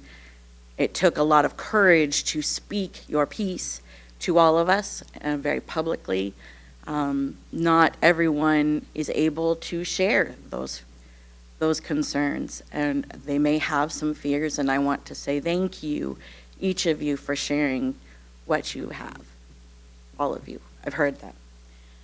I truly do hope that when you hear what I have to say, that may hopefully assuage some of your fears a little bit. All right, let's move forward. And I do apologize, everybody. Public speaking is not my forte, so sorry. Okay. So the purpose of this discussion, the information that I'm going to be bringing you, is to provide a background surrounding the application for and the recent award of the 2026 Washington State Community Appropriations Grant for the Issaquah Police Department. The rationale behind this is that this is brought before council as the amount of funding is over $100,000 and requires the additional approval for the acceptance of the funding. As the funds are to be used on safety technology, specifically conducted energy devices only, these are more commonly known as tasers, as Dale had just mentioned. I'll be referring to them as conducted energy devices. I do want to understand and point out, though, that originally the first iteration of the grant did include ALPR cameras at our freeway entrances for investigative follow-up at the time, but this is perfect timing to, kind of discuss information regarding such technology again and what it can and cannot do publicly. But before we dive into the history of the grant and the process locally, it's important to discuss what the grant is and where we're at currently as it stands. So, the grant funding source. The grant application was submitted to the Community Appropriations request for funding from the Department of Justice's Burn Discretionary Community Project Funding, or the Burn Discretionary Grants Program. The Burn Discretionary Grants Program, which is a mouthful to say, allocates funding for discretionary grants to improve the functioning of the criminal justice system, to prevent or combat juvenile delinquency, and to assist victims of crime other than compensation which shall be made available for the Office of Justice programs, burn projects, and in specified amounts for community project funding or congressionally directed spending. And it is under the community project funding and congressionally directed spending portion to which the police department submitted a project request via the state representatives' community appropriations funding requests. And before I continue forward, I really do want to emphasize that the process to even apply for the grant is highly competitive and a selective process. Once approvals for securing the funding locally were achieved last year, we then had to go through a review and approval process for the 8th Congressional District, state review and approvals, and then a final federal review for congressional funds to be allocated to us. And to be fair, there is still more process for that. But all of that is for applying for funding. We were one of, I believe, 15 chosen to be moved forward locally.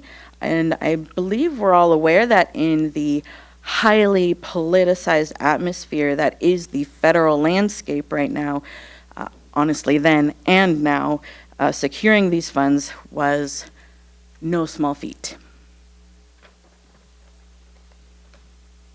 All right. So, the grant project presently as it currently stands. The grant title is the Issaquah Police Department Body-Worn Cameras Project, Equipment Project, and they, bless you, and the amount requested is $452,477. The summary is as listed. And I apologize, this will sound very boring. The City of Issaquah Police Body-Worn Cameras Equipment Project would help obtain necessary body-worn camera incorporated conducted energy devices, CED, for law enforcement officers of the department. The project seeks to enhance community and officer safety, promote transparency, and collect evidence through the use of body-worn camera equipment that would enable officers to use less lethal means and introduce de-escalation in use of force through the introduction of conducted energy devices. The outcomes and expectations are as forth. The outcomes expected include a greater ability to document law enforcement interactions and collect evidence for trial with CEDs that allow for the body-worn camera to automatically turn on when the conducted energy device is pulled out, as well as the increased de-escalation through the use of less lethal means to reduce risk to both law enforcement and potential suspects. The City of Issaquah, its population, and its law enforcement will jointly benefit from the implementation of the project, as well as other entities, such as the Prosecutor's Office and other law enforcement agencies with whom the department engages in the course of serving the public. And our federal nexus for this grant was Section 501 of the Omnibus Crime Control and Safe Streets Act of 1968. So in short, the police department's grant is requesting funds to purchase non-lethal conducted energy devices, which include the integration with our body cam system.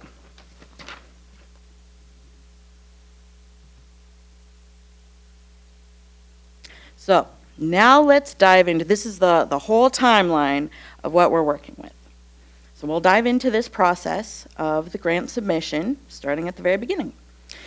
This is the first section here in blue, is where we're going to start off. This is prior to March 17th, 2025, where the Issaquah Police Department began with drafting 2 separate grants prior to the submission process. One was for CEDs, the conducted energy devices, and the other was for the use of ALPR cameras. So we'll start there.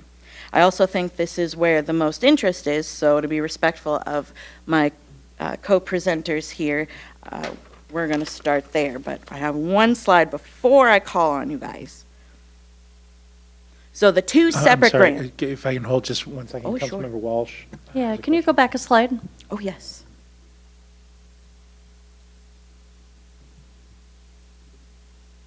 I'm just waiting for it to come up. Great.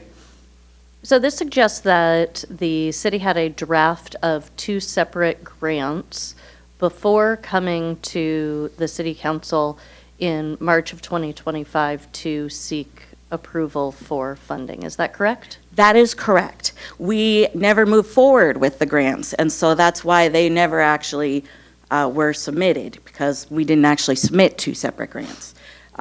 It was drafted because we wanted to look at both the CEDs and also ALPRs.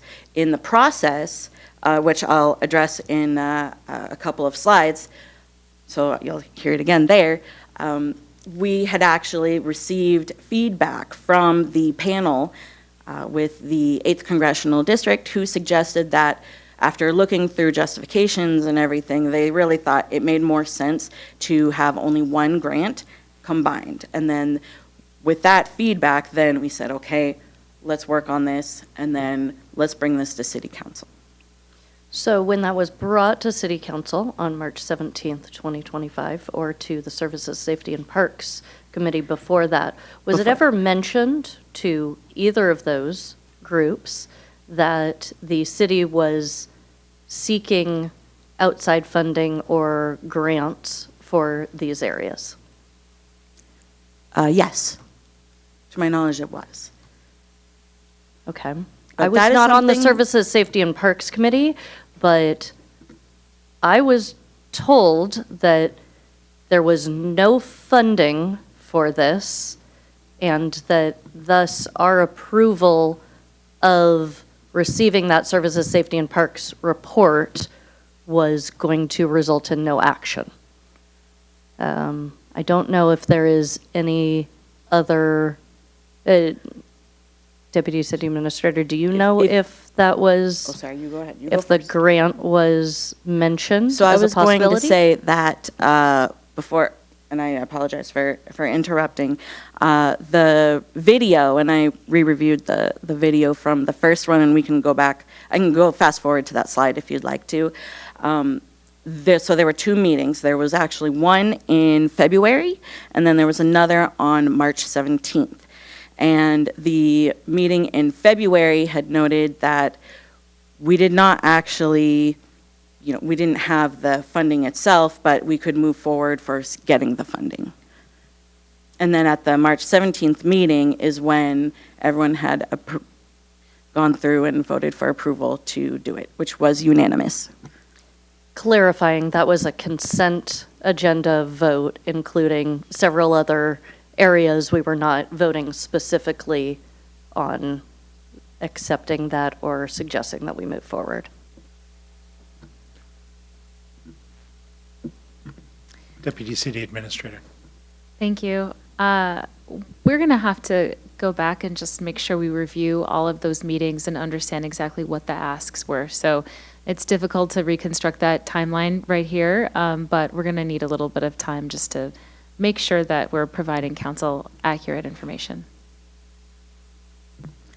We can definitely go back through that. I do have a slide, though, listing the outcomes from both of those meetings, which I will be happy to go through when we get to that slide.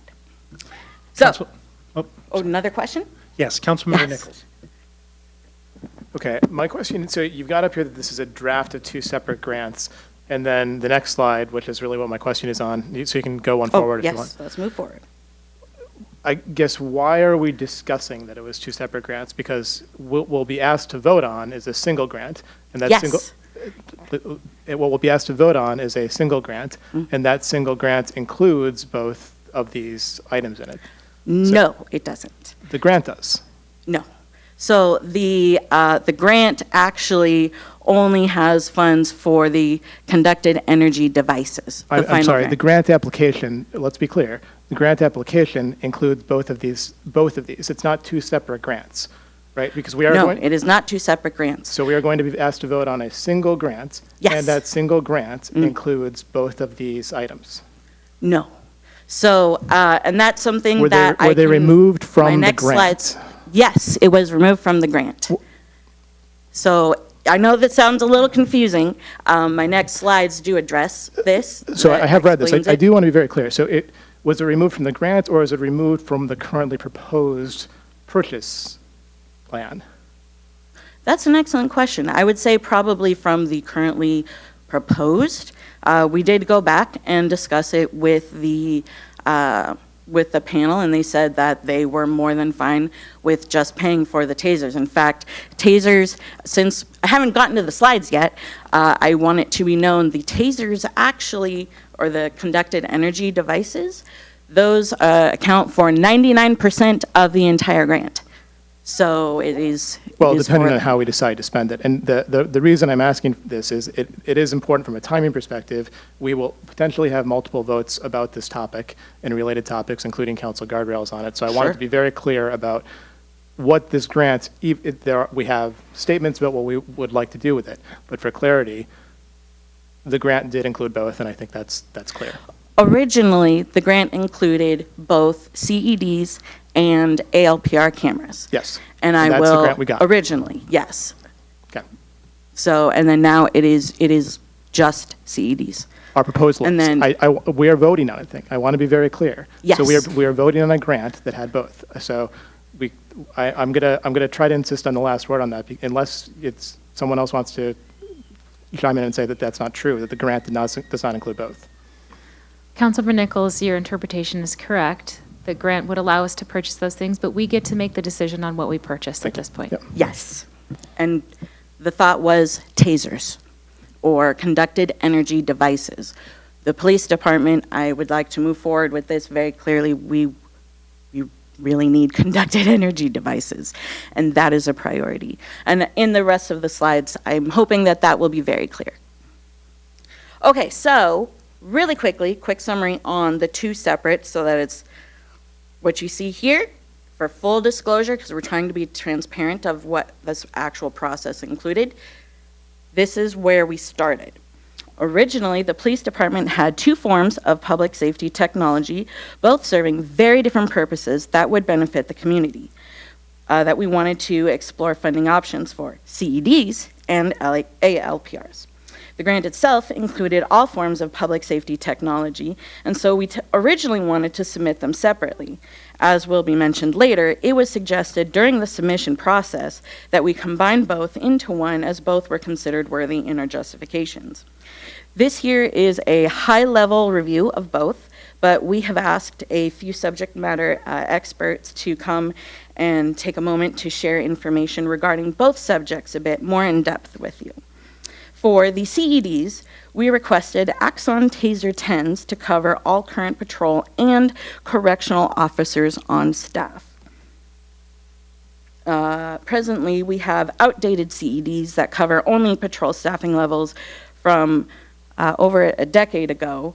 Current models have many features, including double the range of previous CEDs, allowing safer distance between officers and subjects, improved accuracy, and even more importantly, the integration with standardized body cam technology to manage event firing logs with increased transparency, additional training to enhance use of force decision-making, confidence and accuracy under stress for all officers, both on patrol and in our correctional facility, which not everyone knows. We do have actually a jail downstairs in the police department.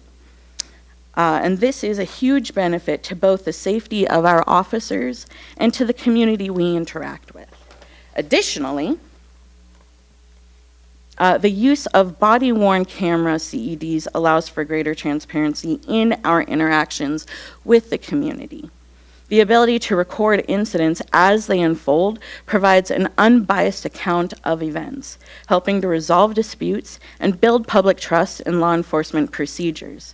The estimated quote issued to replace all CEDs was, at the time that we received the quote, $378,976.38. This represents 84% of the total amount requested. The second grant was for the installation and one-year lease fee for 12 ALPR cameras to be placed on the perimeters of town on freeway entrances and exits, prioritizing the exits that we see the most criminal activity exiting on to be exclusively used for investigations of criminal offenses locally, in particular, both commercial and residential burglaries, as well as for other property crimes, for which traditionally about 70% of our local crime consists of. The estimated quote for this was $73,500, bringing the total to $452,000 and $452,477, representing only 16% of the total amount requested. And that is why the grant was originally for $452,477, which I think speaks a bit to your original question, Nichols. So let's go quickly into CEDs. And then, Ms. Smith, I actually have one question Oh, before yes, you move of on. course. So I believe that on the 15th, we're going to see a proposal from the administration that goes 99% for CEDs. Yes. 1% for interview cameras. Yes. Were interview cameras part of the original grants? And if not, can we use that money for interview cameras? The original grant did not include the interview cameras, but we are allowed to use that as a camera technology, and that enhances public safety. Thank you. Yes. All right, so I would like to ask our esteemed Sergeant Asbell to come up and discuss, okay, what are CEDs?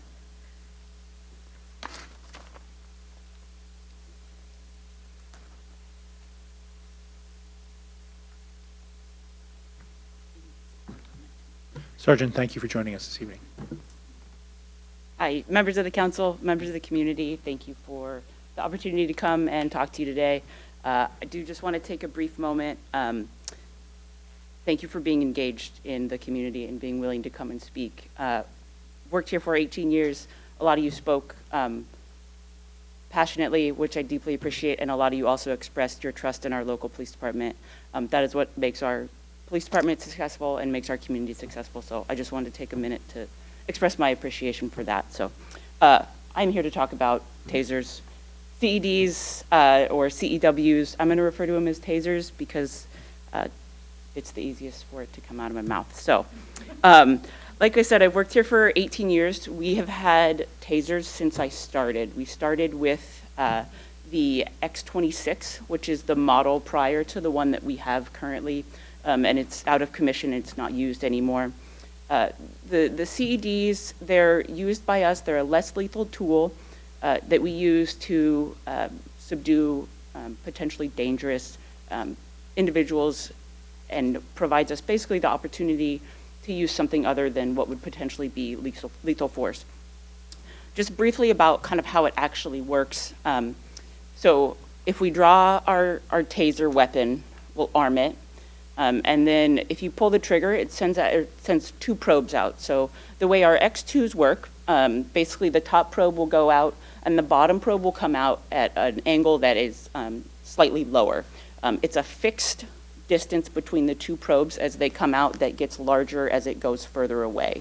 The darts, if you have successful contact, they'll make 2 points of entry into an individual, and it basically delivers a high voltage but low electrical pulse that basically just causes all the muscles to tense up, and it makes them have to cease whatever action they're doing as long as you have a good spread between where the two probes are. Each time that you pull the trigger, the taser runs for a 5-second cycle and then automatically shuts off. And during that 5-second cycle, when somebody is under the power of the taser, it's provides us an opportunity to go and get them into what we would call a position of disadvantage, basically, where we're able to make it so that they can't keep accessing the weapon they were trying to access, they can't continue fighting, and it just basically gives us an opportunity to be able to take somebody into custody or detain them in a much safer manner. I'm going to talk quickly about what we have currently. So as you can see on the screen, we have X2s. X2s came out in 2011. It took us a couple years to get them. After that, we phased them in. So initially our just our patrol had them, and our corrections officers had the old style of taser still, which we don't like to see because we like to have one consistent weapon among anybody who's potentially going to be using or within the police department. Also, it makes it a lot simpler for training, so we can make sure that everybody is getting the same training on the same type of less lethal weapon that we're using. Again, the X2s are, it's not reflected on here because this is sort of like decreased, but in between the 2011 and the 2023 release of the Taser 10, there's actually two other weapons that were included. So there's an X26P and then also a Taser 7. So we're at least 2 generations behind. I know, for example, we had one of our corrections officers just recently went through training, and usually they have about 30 seats in the training classes, and we were one of 2 in the class that still had these old style weapons, and basically tasers didn't even really cover it at all during the training. So again, pretty antiquated, and there's just a lot better technology out there, a lot better transparency, a lot better access to the data that would come from it. There's a lot better, basically it gives a loud warning alert anytime that you activate it, which is something these don't have. And then also the activation of our body cameras. We all have the body cameras now, and it basically, if you were to pull the new Taser 10, it activates any body camera within a certain radius around the incident that's occurring. So this is a quick, let's see if this video plays, about neuromuscular incapacitation, and it's basically what we talked about, where the 2 probes make impact with an individual and what that effect is. Oh, thank you.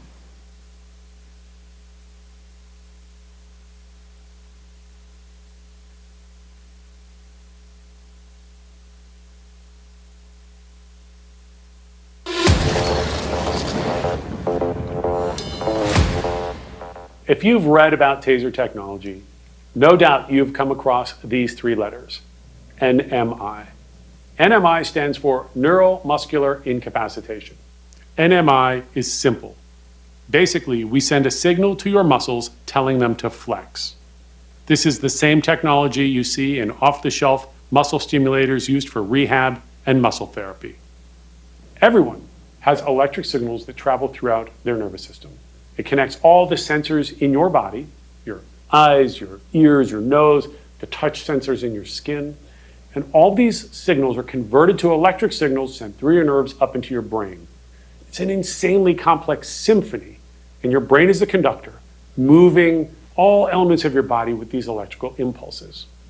These electric pulses have a low current, and they're really quite safe, but they're very effective at incapacitating a subject and stopping threats quickly. Now, depending on how far apart the 2 electrodes are, NMI may be partial if the probes are close together, or it can affect the entire body. Now, the greater the distance between the 2 probes, the greater the likelihood of total NMI. With Taser 10, we introduced a new concept of single trigger, single probe deployment. This means users can deploy 1 probe at a time to create exactly the spread that will give you the greatest opportunity to induce NMI.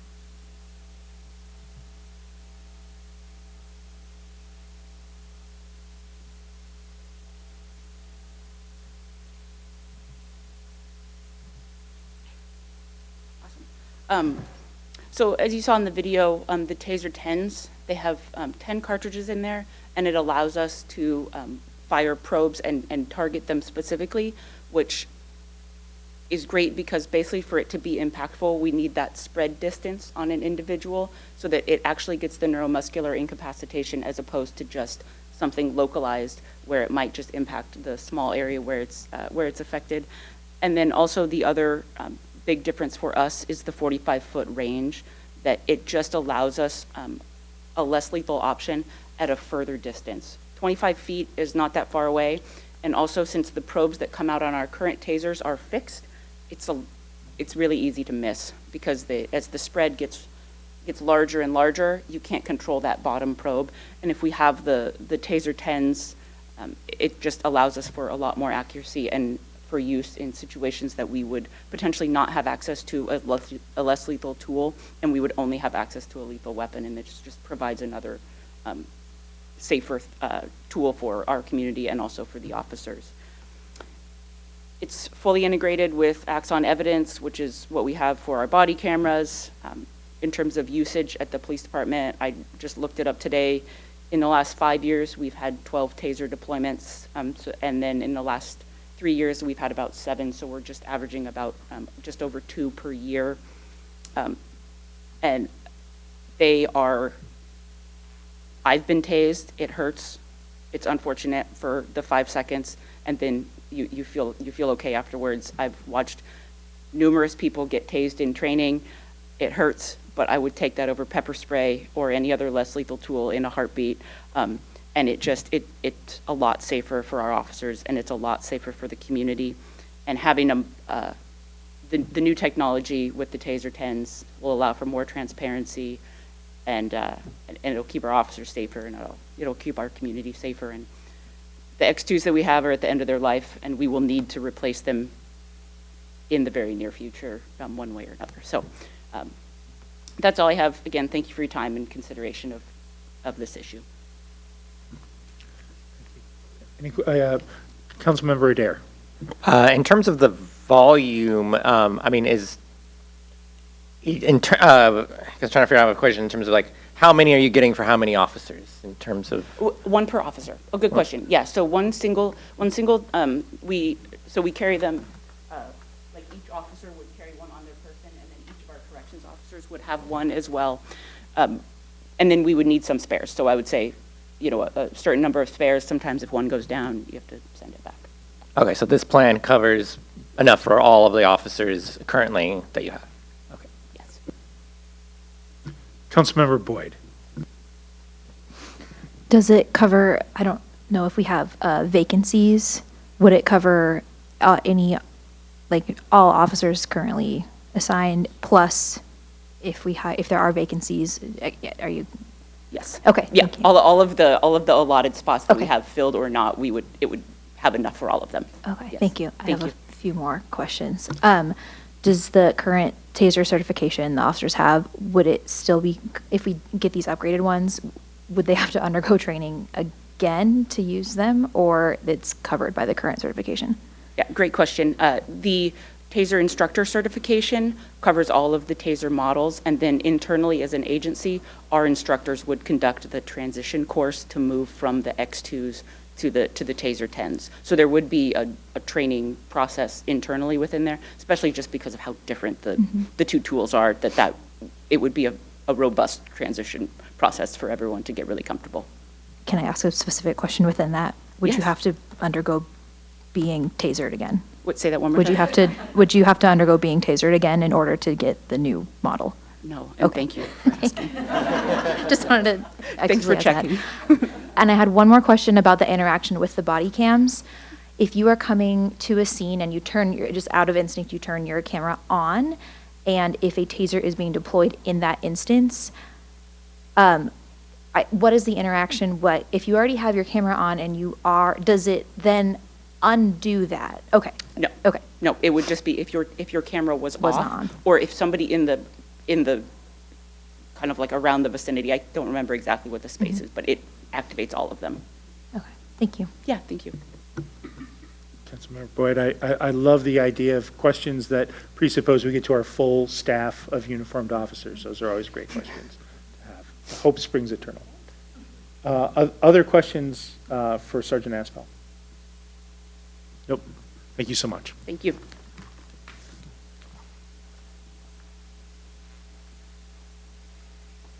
All right.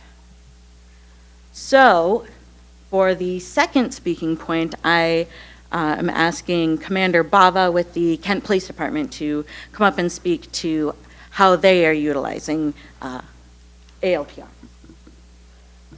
Commander, thank you for joining us today. You bet. Good evening, Council President and council members. Thank you for having me. As noted, I was asked to come and speak about the City of Kent's ALPR program, the Automated License Plate Technology Program. I'm our Operational Technology Commander, which means I oversee our ALPR program as well as a number of other technology initiatives. So briefly, I want to talk about the history of ALPR in the City of Kent.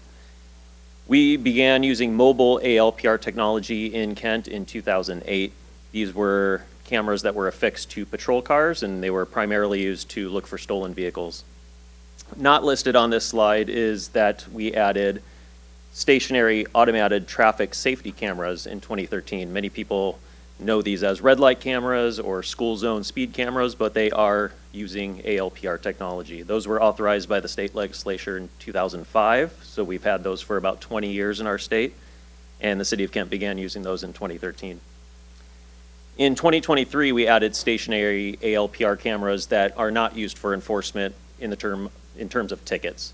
So these are cameras that capture license plates that pass the vehicles and then store that data for a temporary amount of time and then can be used in investigations. They also receive alerts from databases such as previously it was NCIC, which is the federal database where stolen vehicles are listed, wanted fugitives are listed, missing persons, Amber Alerts, things like that. So when those cars would pass the camera, an alert could go out to any officer that within our city, within our system, that had chosen to receive those alerts. They would receive that alert in almost real time that that car featuring that missing person or that wanted fugitive or that stolen vehicle had just passed the camera.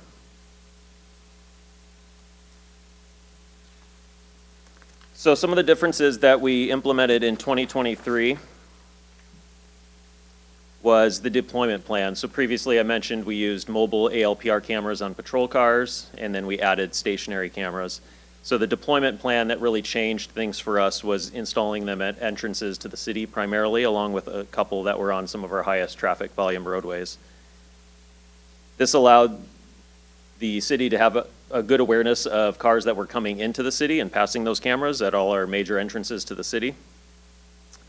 And this aided in investigations, as I'll get into in just a moment. The second difference is that these cameras allowed us to do vehicle descriptor searches as opposed to just strictly a full license plate search. So as you may imagine, it's very common for a crime to occur, a citizen who reports the crime to see a vehicle and have a description of the vehicle, but not the full license plate. So they might tell us it was a blue Toyota Corolla or something like that. Or maybe they saw one letter in the license plate, but not the entire license plate. These cameras allowed us to do a search so we could look for all blue Toyota Corollas that began with the letters ABC, for example, and then have wildcards for the remaining digits. What this allowed us to do was what we call engage in precision policing. So previously, when we might have a vehicle description, a blue Toyota Corolla, for example, it was not uncommon for officers to begin looking for blue Toyota Corollas, and suddenly when you're looking for a blue Toyota Corolla, you find them everywhere. And then officers begin stopping blue Toyota Corollas and engaging with members of the public who may or may not be the suspect. As you can imagine, this also sometimes leads to negative perceptions of the police department, whether the accusation is we're engaging in profiling, or perhaps because the crime was a reported crime of violence, the initial engagement between the officer and the citizen might be heightened because of a concern that a weapon might be involved or something like that. By knowing the exact vehicle we're looking for through for example, a vehicle description search or a partial license plate search where we can now get a photo of the one and only blue Toyota Corolla that was in that area within that time frame of the crime down to maybe several minutes. Now we know the exact vehicle, and oftentimes we can get the full license plate from that photo, and now we're engaged in precision policing. We're just searching for one car and not stopping maybe 20 cars. The other thing that these cameras really changed for us was that we were able to solve crimes that cross jurisdictional borders. So if our neighboring city had a crime that occurred in their city and the car fled into our city, we would be able to find that photo, and vice versa. Crimes that happen and then our vehicle leaves our city and goes to another city, that information sharing across those city boundaries was crucial to solving cases because crime doesn't respect those city limits. So briefly, before I get into that, I do just want to talk about information sharing a little bit. You've heard a lot of concern in the media and even in public comment today about information sharing. What I do want to reiterate is that tech is changing very rapidly. So the tools that our technology offered just a month ago, those things change so rapidly. In addition to Senate Bill 6002, which changed a lot of auditing and transparency requirements for us. It's also important to note that there are multiple ALPR vendors, not just one that you may have heard mentioned very frequently today, so that's one thing to be aware of. Senate Bill 6002, I do want to point out, has significant penalties for not only government agencies that improperly use ALPR, but it also has significant penalties for the vendor itself. So it really motivates the vendors to comply with Washington state law if they want to continue engaging in business in our state. I briefly mentioned automated traffic safety programs previously, but it's also important to note that in 2005, the legislature implemented rules right out of the gate in RCW for those cameras, how they could be used, what they could be used for.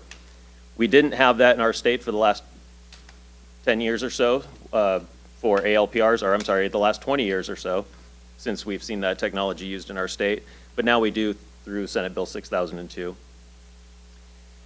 As an example, if you're not familiar with Senate Bill 6002, the information sharing requirements in there, all agencies that wish to continue using ALPR in the state will have to abide by the Attorney General's model policy, which will be published soon. And then agencies can only share information to other Washington state agencies that have a system that has been approved by the Attorney General's office. So if two Washington state agencies are both approved by the Attorney General's office to operate an ALPR system, they can communicate with one another and share. Another Washington state agency that has not been approved may not receive any ALPR data from any other Washington state agency. And that obviously includes federal agencies and out-of-state agencies. So there's a number of safeguards in place in Senate Bill 6002 that really tightens the ALPR data sharing within our state and keeps that data housed internally within the agency so that they cannot share it outside. This is just a brief summary of about roughly 2.5 years of data in the city of Kent. And the numbers that I'm listing here are verified cases where the ALPR information led directly to an arrest in these cases. So we have many, many other cases where crimes either have been unsolved, have not led to an arrest, or where the ALPR data was not instrumental to solving the case because there was a plethora of other evidence, or maybe the suspect was immediately apprehended at the scene, for example. So some of the significant cases in here you can see where we've used them to solve everything from at least 2 murders over the last 2 years to a number of other crimes such as sexual assaults and armed robberies. Some of the significant cases I do just want to briefly mention is one of those that is listed at the bottom, which was a missing endangered adult. This was actually in the very first week of our ALPR deployment within our city, where a patrol officer received an ALPR alert for a car that was associated to a missing endangered adult who was subject of a statewide silver alert. And actually, within minutes of receiving that alert, the officer was able to locate the car driving and reunite that person with their family within 18 hours of them having been reported missing. And this was an elderly person that had dementia, so had that person not been immediately located and had continued to go missing, it's obviously we can't know, but very likely could have led to that person's an injury or death, for example. A second case I want to talk about has to do with information sharing. This was an officer from a neighboring agency that asked for our assistance in helping to identify a vehicle because that agency did not have ALPR. And in their city, they had a case where a car had struck a wheelchair-bound pedestrian in a crosswalk and then fled the scene. So we had a hit and run involving injuries to a pedestrian.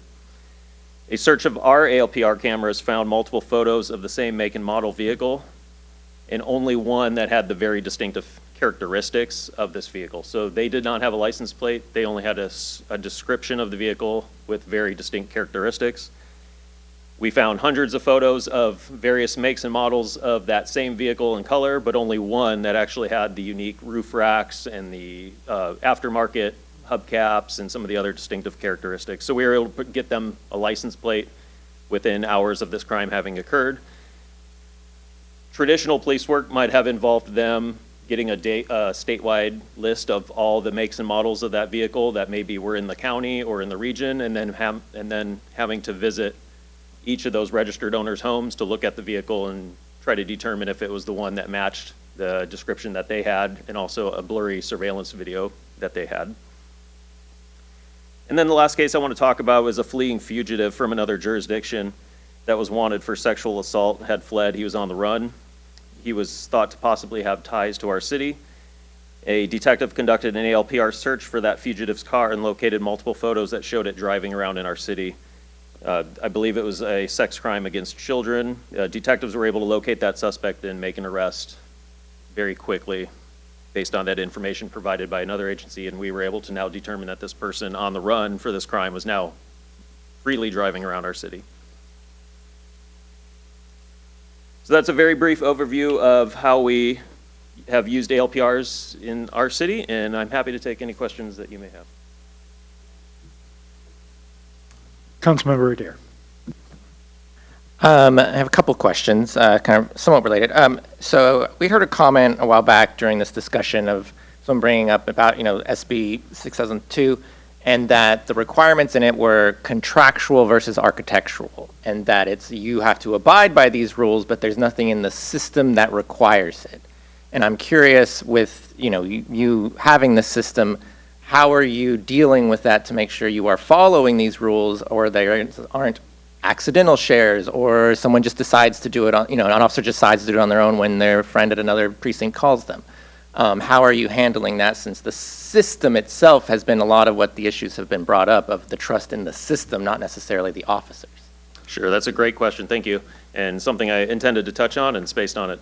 So I can only speak to the vendor that we use. We use a major vendor that operates in our state, and I mentioned how the technology changes so rapidly. This vendor has been moving quickly to adapt to Senate Bill 6002. So in some of the changes that are in the system that didn't exist previously, which you may hear concerns about, possibly by another presenter after me, I can confidently say do not currently exist in our system. So for example, we cannot share, it is physically impossible for an agency outside of Washington State to see our photos. That feature is turned off. It's impossible for me with administrator powers within the system to change it.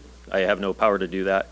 There's also a number of safeguards in place where search terms that might implement or indicate a prohibited search under Washington State law would be blocked within the system, and that would be flagged in our audit for the administrator, such as myself, to see that that improper search was run or attempted by an officer.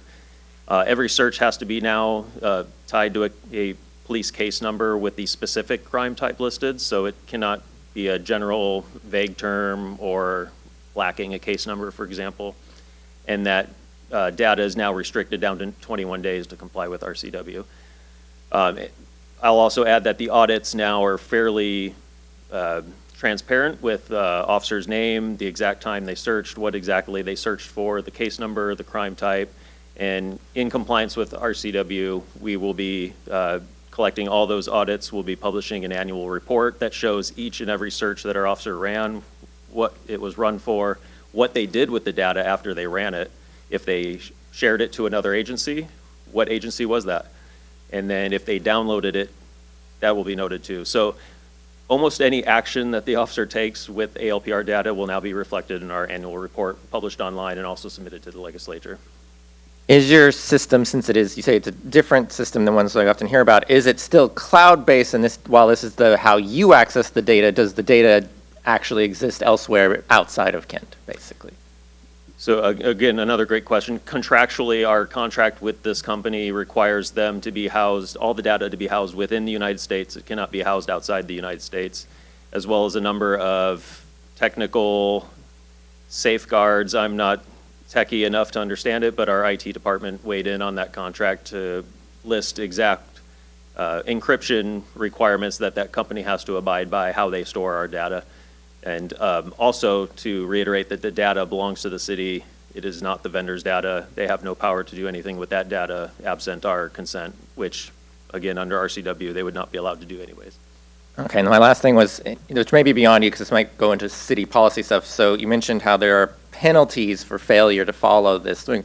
So would the city of Kent be penalized were there a failure in following these guidelines severely? So like the city would be forced to pay a great deal should the officers fail in some capacity under these rules? Right, I can only speculate as to what a court would rule, but officers can be held personally liable for a crime now for misuse of data under RCW. So it's a gross misdemeanor crime for an officer to misuse an ALPR system in almost a variety of ways. So if an officer were, for example, to download data and share it improperly with an agency outside of our state or with the federal government, that would be a gross misdemeanor crime for which the officer could be prosecuted and theoretically lose certification and be jailed.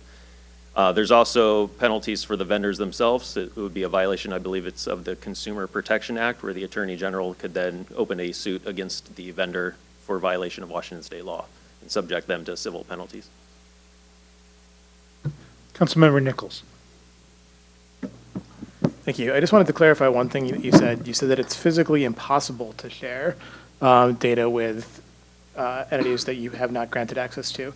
My understanding is that many of the previously reported problems in flock systems, and I believe Kent is using flock, were run by officers, were searches run on behalf of officers in other jurisdictions that were then emailed to those officers in other jurisdictions. That was previously illegal under under some circumstances in Washington state, though physically possible. Do you believe that it is now no longer physically possible to email searches to others, or is that still a potential risk? So when I say the physical impossibility was for agencies outside of Washington to access our data, even if I wanted to give it to them within the system itself. So if you have a sharing relationship within the system, so for example, if the city of Issaquah had a Attorney General approved system and the city of Kent had a system that was also approved by the AG's office, we would be able to communicate and share data within the system itself. Now, nothing prevents an officer from choosing to break the law and take data out of the system and give it to whomever they choose to, which would be a crime. But within the system itself, I cannot establish a sharing relationship with any agency outside of Washington state. So it does not allow them to have a sharing relationship with us to see our data, and it doesn't allow them to see anything through like a nationwide search. You've heard that term used a few times tonight. Washington state agencies cannot participate in nationwide searches anymore within at least our vendor. Thank you. Other questions for the commander? Not seeing any. Thank you very much for joining us this evening. Thank you, Council.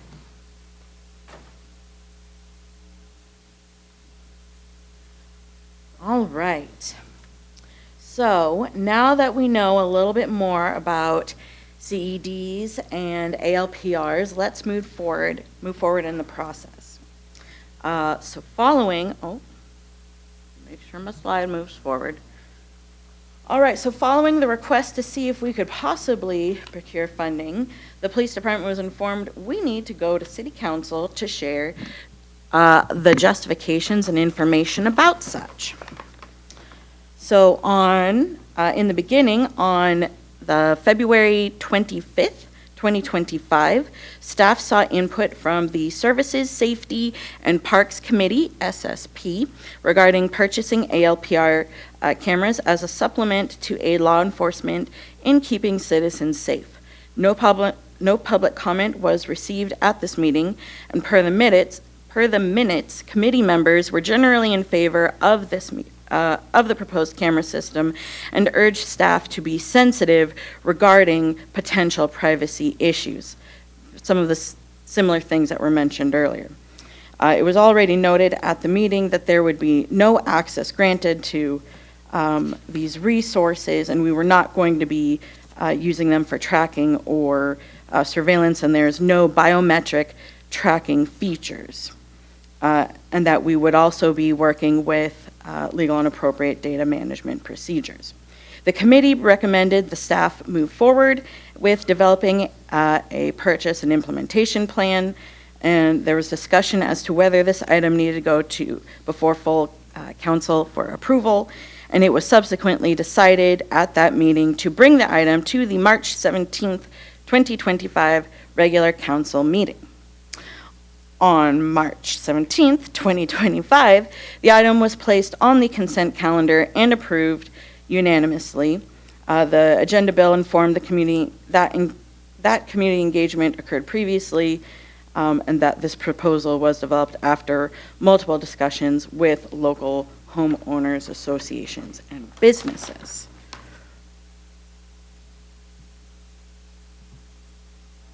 So now let's go into the rest of this process. All right, now after receiving approval for seeking funding, the grants were finalized and submitted to the Community Appropriations portal. It was suggested by the panel that we condense into one grant, and note the majority of funding was primarily going towards CEDs. And let it be of note with the original attached quote, the majority share of the 84% of the grant covered the CEDs. And that was submitted officially on May 2nd, 2025. So fast forward to, a lot of things happened politically. There's a lot of things happened. And a lot of new information came out as well.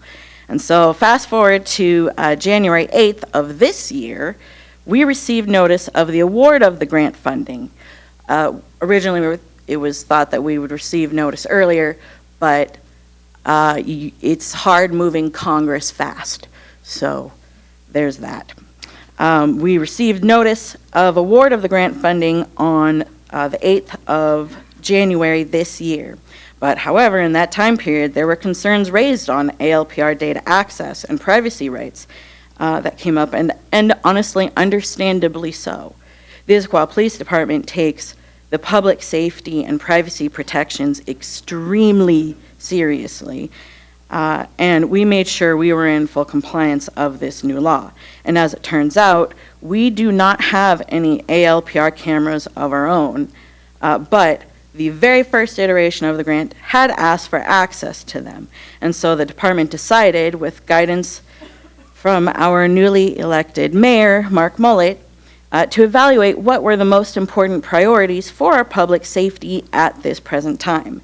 And it was decided that the purchase of CEDs is the most important priority for the department and has the highest potential cost savings that having grant funding would help alleviate.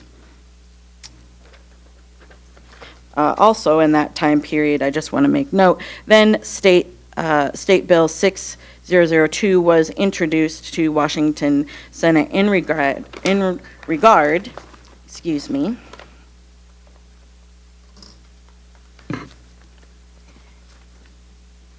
in regard to driver protections, and this was finalized and signed into law effective March 30th, 2026.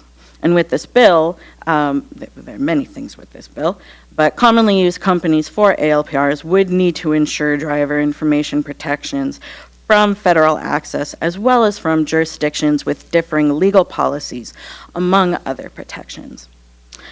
So following all of this, it came to our attention, and I personally will claim a responsibility for this one.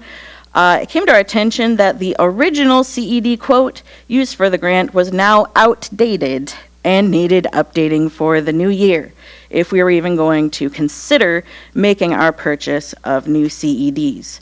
So we requested this on April 6th, 2026, and we did not actually receive the new quote until May 1st, 2026, which I'm going to show you right now. So, a reminder here. As stated, the police department reached out to Axon, via me, The company who manages our body camera equipment and requested an updated quote for the same number of CEDs as originally requested to cover both patrol and our correctional officers. The original grant quote from 2025 estimated the total cost of CEDs at $378,976.38. The newly updated quote received for this year estimated the total cost to $447,959.68, which is just over 99% of all total funds granted to the police department. The grantor was contacted, and we were notified that this was fine to use the funding for CEDs exclusively, and that's what's reflected on the website as well.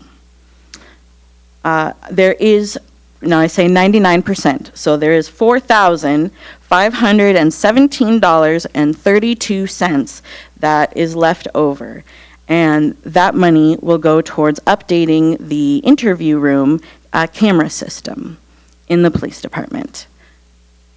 No ALPRs.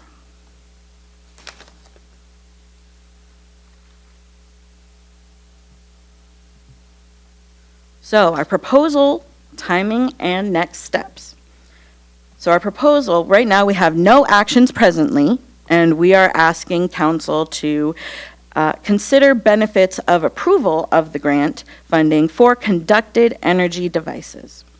Next steps, the department will formally request approval of grant funding at a future city council meeting, which will require a decision by council members. And I believe we are hoping that this would be the next June 15th meeting. If approval is granted, then the department will move forward with applying to formally accept and receive the funds to purchase the CEDs per the appropriate federal process. And then following this, the department will submit a purchase order for the new energy devices and purchase the cameras for the interview room.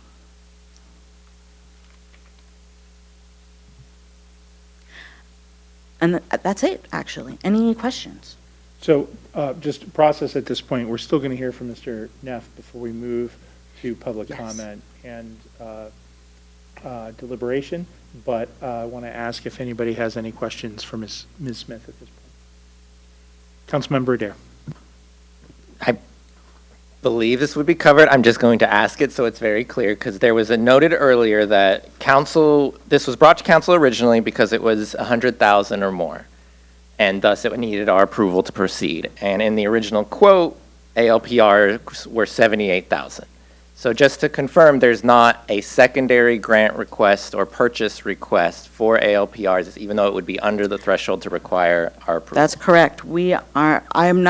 This grant is for CEDs. Got it. Thank you. Yes. Councilmember Walsh. So does that mean that the police department could, with our own money, not grant money, pursue ALPR cameras that cost less than $100,000 without coming to council? Well, that's a good question. I want to say no. I'm Thank you, asking community member. what are... I don't actually know the process for that. I do not work in finance. I'm the crime analyst. But I think that would be an excellent question for our finance. Andrea, do you have any thoughts on that one? I'm going to hand things to our Deputy City Administrator. Hi, thank you for that question. So I have the purchasing policies pulled up here. We look at who can approve what per our purchasing policies. And so council approval is required for anything that's $300,000 and up. Below that amount, we would need to get bids, et cetera, and the mayor's approval might be required. That said, we don't have any budget set aside for this purchase. So we would need to identify budget, which at this point, we don't believe that we have, which is why we had applied for grants in the first place. So So that's another reason why we would need to return to council for the purchase of the tasers as well, to approve that purchase. So not just approve the grant, but then approve the purchase for that equipment because it's above 300,000. Let me take that a little bit further. I believe the mayor can make a purchase under $100,000 without requiring council approval. Correct. Okay. So without a policy from the city council, we could see a future purchase from the mayor, which I hear you saying there is not an intention nor there any sense of money going forward. I'm just trying to understand that if this grant money no longer has availability, what we need to do as council, responding to the community and the information we've received, et cetera. And I believe I see City Administrator Bobkowitz up there. City Administrator Bobkowitz. Yes, good evening, Mayor, Council President, and council members. Mayor Mullet has indicated that there are no plans to move forward with the purchase of ALPR cameras without coming back to the council. So I just want to, regardless what the policies say on dollar amounts, there are no plans to move forward with the purchase of ALPR cameras at this time. And should those plans change, we will come back to the City Council. Thank you, City Administrator. Thank you. Well, there we go. Other questions right now from Ms. Smith? All right, thank you so much for your presentation this evening. Yes, of course. Really appreciate Thank it. Did a great job. Thank you. And with that, I think we will move at this point to bring Phil Neff in for his approximately a 10-minute presentation on material on research that has been done on use of ALPR data. Is that right, City Clerk?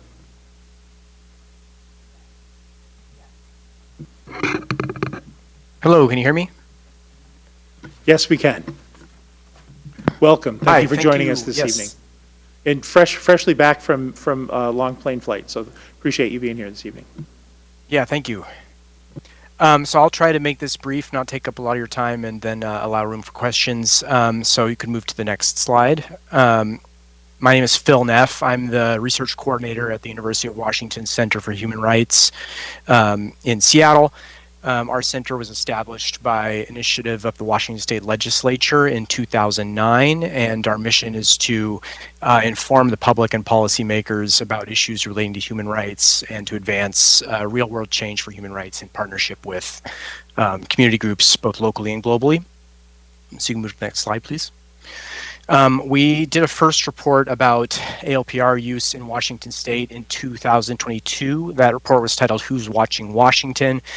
And we found a number of instances at that time of information sharing with federal immigration enforcement agencies through various means by various agencies using different vendors, including Vancouver Police Department, which shared information with ICE and Customs and Border Protection through Vigilant ALPR systems, and Okanagan County Sheriff's Office, which allowed Customs and Border Protection officers direct user accounts on their ALPR system via Leonardo and Vigilant. And you can move to the next slide, please.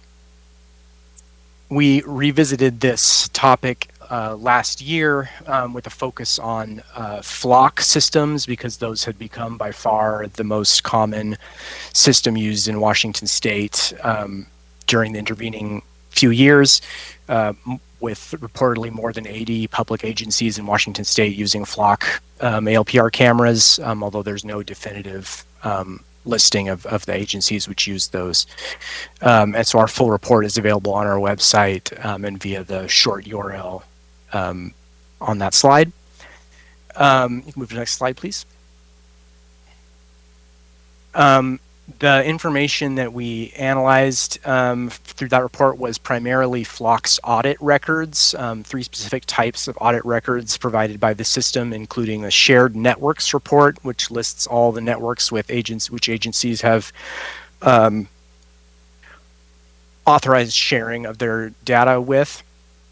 Organization audits, which list searches of the local network by local users, and network audits, which list searches by non-local users of the local network. And both of those latter 2 audits include information like the time of the search, the number of networks or devices queried, but not details on their location, and keywords related to the search, including the license plate or partial license plate or vehicle descriptor or filters applied to the search, and then the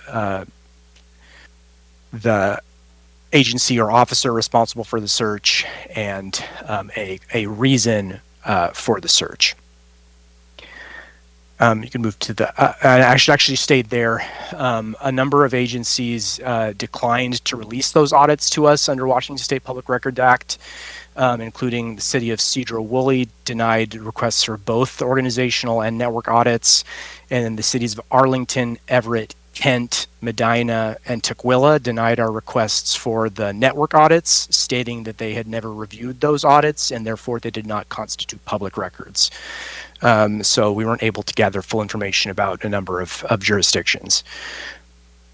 Our findings in that report that was published in September of last year were that a number of agencies in Washington State had enabled direct one-on-one sharing of their networks with U.S. Border Protection and ICE Homeland Security investigations. And that in addition, a number of agencies had their networks searched by U.S. Border Protection and ICE Homeland Security investigations despite not having directly engaged sharing with those agencies. Because those agencies were added by Flock to its national lookup feature during May through August 2025 in an undisclosed quote-unquote pilot program. So Flock had always told, stated publicly that it had no contracts with federal immigration enforcement agencies to use its service, but they initiated this pilot program that gave U.S. Border Protection and ICE Homeland Security investigations access to the system during May through August 2025. And they didn't disclose that until it was revealed by press reporting, and they have since indicated that that pilot program was paused. And then in addition to those methods of information sharing, we found many, many cases of what we termed for the purposes of the report side door searches by agencies on behalf of federal immigration enforcement agencies using keywords like immigration or ICE or Border Patrol or illegal alien, things like that. Those were primarily out-of-state agencies, and Washington State networks were exposed to searches by those agencies if they had shared their networks with those agencies or if they had enabled nationwide lookup. The next slide presents just a overview of some of the jurisdictions where we identified some of those issues across Washington State. This is not comprehensive. We didn't have access to data from every agency across the state that used those, that used Flock systems. So you go to the next slide. Other issues for human and civil rights raised by ALPR issues include potential surveillance of people from out of state seeking protected reproductive and gender affirming care in Washington State. Those rights are enshrined in Washington State under the SHIELD law. There is at least one case of a sheriff's office in Texas which initiated searches in Flock ALPR networks for a woman who had self-administered an abortion. And that was part of the keyword for the search. and it was reported that the Texas Sheriff's Office had considered prosecuting that person for death of a fetus, and that those searches were present in a number of agencies in Washington State. In addition to those issues, there are other privacy and civil liberties concerns which other commenters have brought up and which I won't reiterate, and which were not specifically the subject of our research. I mentioned some of the public records issues that we ran into in the course of our research. Since our research, the state legislature has passed State Bill 6002, as discussed, which implements additional restrictions on sharing of ALPR data, as well as establishing that on one hand, raw images and hits from ALPR cameras are not public records, so I can't, request all the ALPR hits for my neighbor's car. But it maintains that all audit logs are public records. So agencies that had previously denied requests like ours for audit logs should not be able to do that in the future. So that's a very brief summary of our findings. I'd be happy to address any questions or speak further on any topics if there's interest. Thank you, Mr. Neff. And in fact, there's at least one, Councilmember Adair. Just because not fully understanding. So my understanding of the systems was, you're searching by vehicle, by license plate, by vehicle characteristics. So I'm curious, how do these searches work when you're saying that there are search terms for abortion and immigration and things like that? Like, how does that work with this system exactly in terms of a search? Yeah, that's right. So each search has to be justified with a reason for the search.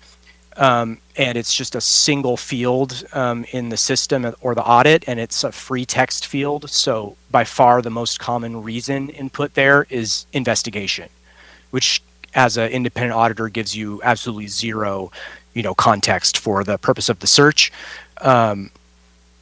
Some agencies have policies that they have to include, a case number or things like that, which would then allow, you to cross-reference with the agency's records about what case the search was related to, but that's entirely at the level of an individual agency. And so FLOC has, since the release of our report, said that they restricted searches in Washington State for terms such as immigration or ICE, but that's a very minimal safeguard when you can just put in investigation. Councilmember Joe. Mr. Neff, thank you for your presentation this evening. I noted that you indicated that the audit records are now open to the public records law. Is that going to be the next area of study for you? And what are the things on the horizon that we as policymakers should be aware of as we consider implementing or not implementing flock cameras in the future? Thank you. Yes, thank you.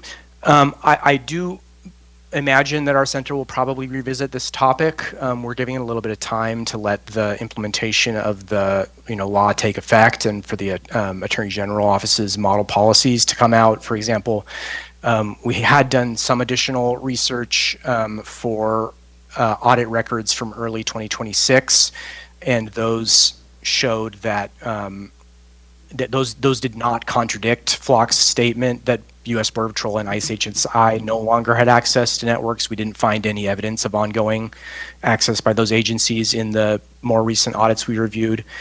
I do think that a number of the aspects of SB 6002 will be very difficult for independent investigators to reliably audit. Given the relatively scant information which is provided for each search in the audit logs.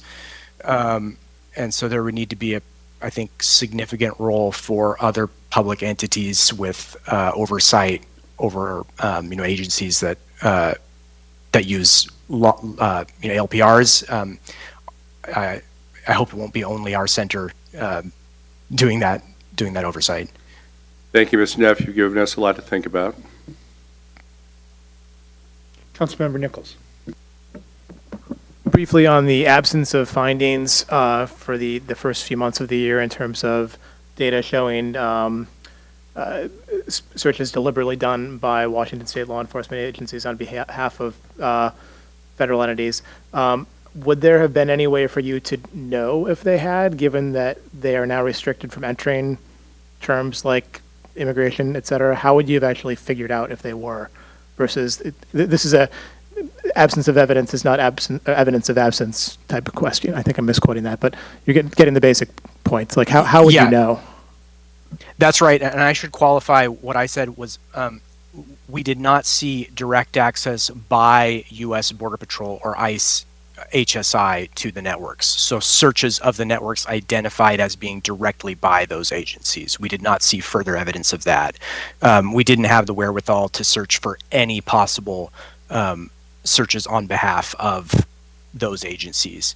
So I would not say that we have evidence that changed in any way from 2025 to 2026.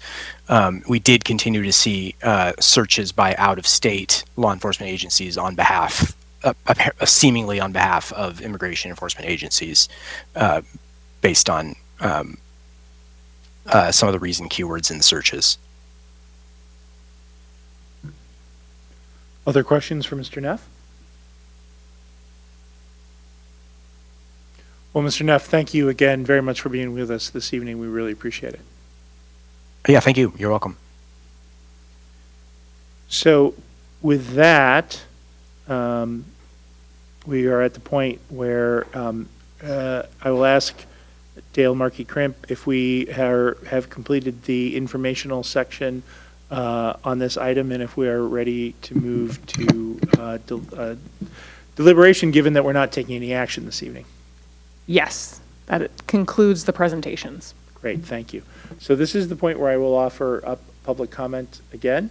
Knowing what we've heard this evening, I see there are some folks who want to speak. So we will reopen public comment at this point. If folks want to come one at a time to the microphone, again, restate your name, address, and your relationship to the city, and any comments you want to have for us. Again, 5-minute limit per speaker. So, ma'am. I'm sitting in the front, so I guess I'll go first. My name is Chandra Ryder. I live in the Tallis neighborhood. First of all, I wanted to thank Issaquah PD for coming out and giving a fantastic presentation. I want to reiterate from my personal beliefs, my issues are not with Issaquah PD. I've never had any reason to doubt Issaquah PD. I've worked with many law enforcement agencies in Washington over the years, and every agency individually has a reputation, and Issaquah has one of the best that I've ever heard of. So thank you for that. I want to reiterate that. I don't want to go too much into flock because it feels a little bit like beating a dead horse. I did want to make a couple of comments on what was presented tonight. I am for the tasers. I've been trained in how to use pepper spray. I would personally rather have a taser used on me than ever have pepper spray. So I'm all for that part of the presentation. I did want to reiterate and go back to a couple of things that Kent presented on. You may remember that last time I spoke about how one of Flock's selling points, and like you, Councilmember Nichols, I believe they use Flock from what I've heard from people who live in the area.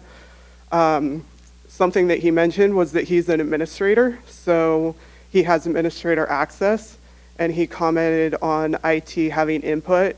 What he didn't mention was that they had any influence or ability to install and maintain the systems themselves, which I think brings it back to that back door, side door access that we keep reiterating and that we're so concerned about as a community.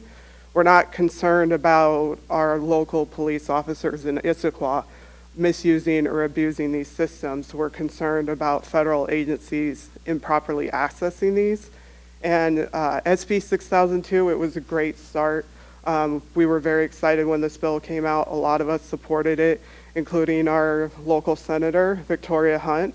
But you may notice, as I did, that her name is missing from the final bill. She revoked her name and her support of that bill as a sponsor when the final language came out because some of these protections were taken away. Data retention at 21 days is very scary if you're an impacted community member. The stats that Issaquah and Kent gave tonight about how helpful these systems have been, they gave a relatively small percentage of how helpful it was in addressing serious crime compared to the amount of data that it's taking in every single day. We have tens of thousands of people who commute in and out of Issaquah every single day. And I would just implore the council to think about how much data we're collecting for a return on that investment, not just in money, but also in data.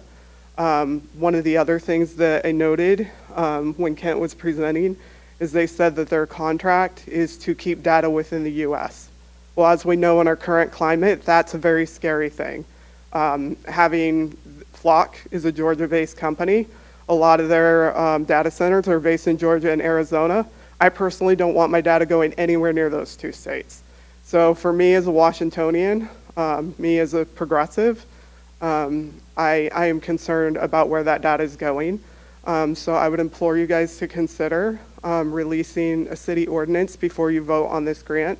I understand there's no plans to add ALPR systems in outside of this grant, but that could change. It's a fluid thing. And so I think for the protection of the community, we want to be assured that these systems aren't going to be installed in our city without us having a say. So I would implore you to consider a city ordinance that bans for the time being or severely limits these technologies within our city. And if we do proceed forward, let's work as a community to implement a closed loop system that's going to keep the data in Issaquah or here locally on the east side, partnering with partners that we know are safer or some of the best in class at retaining and collecting data. Thank you. Thank you very much, and a lot of hands went up of the folks who are still here with us this evening. Next, ma'am, on the right side of the audience.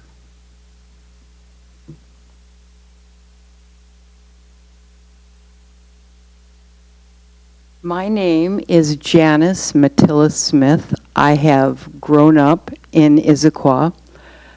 My family has been here multiple generations. My daughters were raised on the family farm that I was raised on, that my father was raised on. They were dairy farmers. I have a unique perspective among a lot of people, I think. I don't know how many people can honestly say they have the history that I have with Issaquah. I have seen Issaquah change and morph, and some of it's good and some of it is not good. There are a lot of things that I really love and cherish about this beautiful place. And I have chosen to raise my children here and continue to stay here because of the beauty of this place. I am so grateful to our police department. I'm so grateful to the people that took their time to try to get this grant for us. It was a lot of work and it wasn't easy to do so. I respect the professionalism and the work of our police department, and I think that they need every opportunity to protect the citizens of this beautiful city.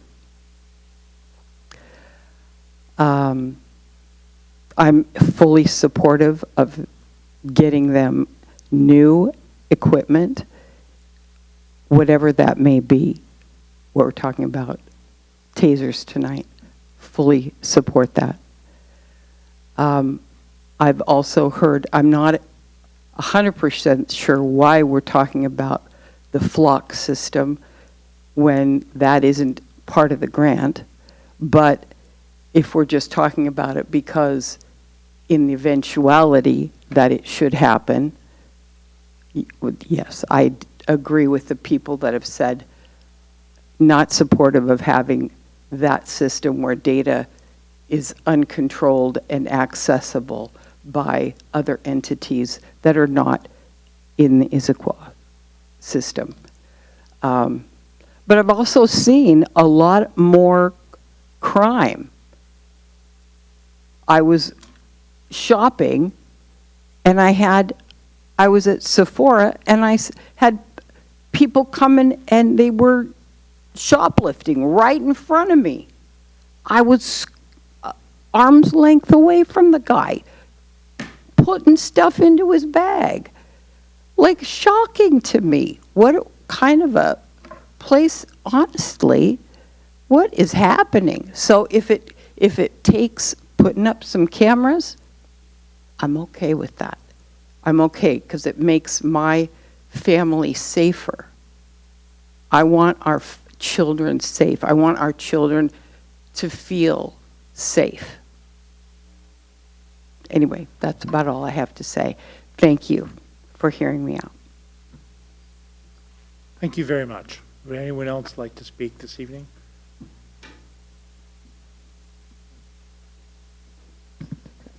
Thank you, City Council, for giving me the time to speak tonight, and thank you to the Issaquah PD for a wonderful presentation.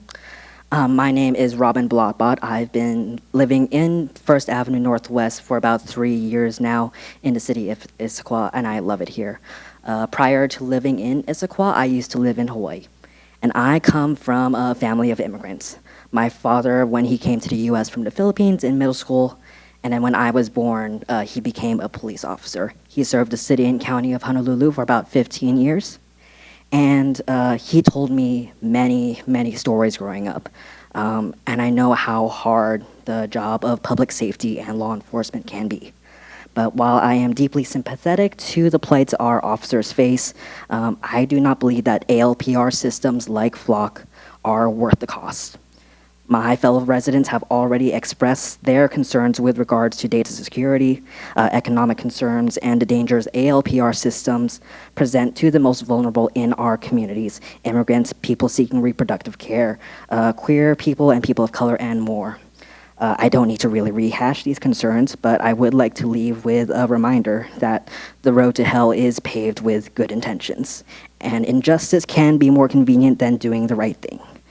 And I foresee in the future that there will be more convenient solutions like Flock, private companies with quick and easy systems that purport to protect the public, but if and when they fall into the wrong hands, only will oppress them even more. So I urge the council to implement an ordinance that bans Flock and other ALPR systems like Flock, to be wary and look out for these quick and easy solutions, and to find actual solutions that will make the jobs of our officers safer while not eroding the trust of our communities and our residents. Thank you for your time. Number of hands raised in support of that statement. Would anyone else like to speak this evening?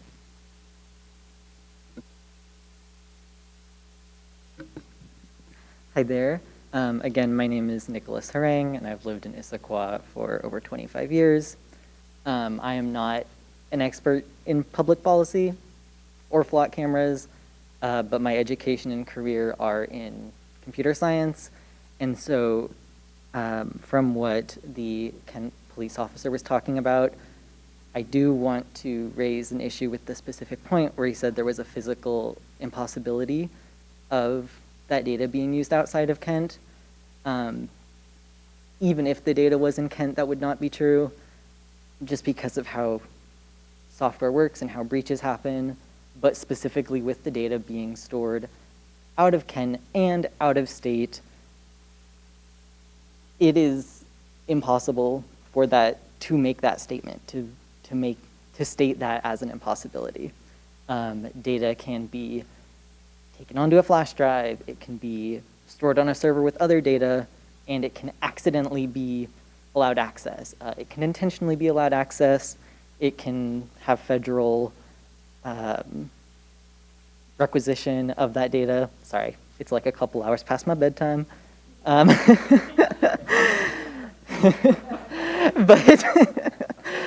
But essentially that once that data is there, especially if it is not, on premises where you are using that data, it is not secure, especially when it is such wanted and used and valuable data for pursuing people that are generally considered targeted minorities right now, such as immigrants, trans people, reproductive care seekers.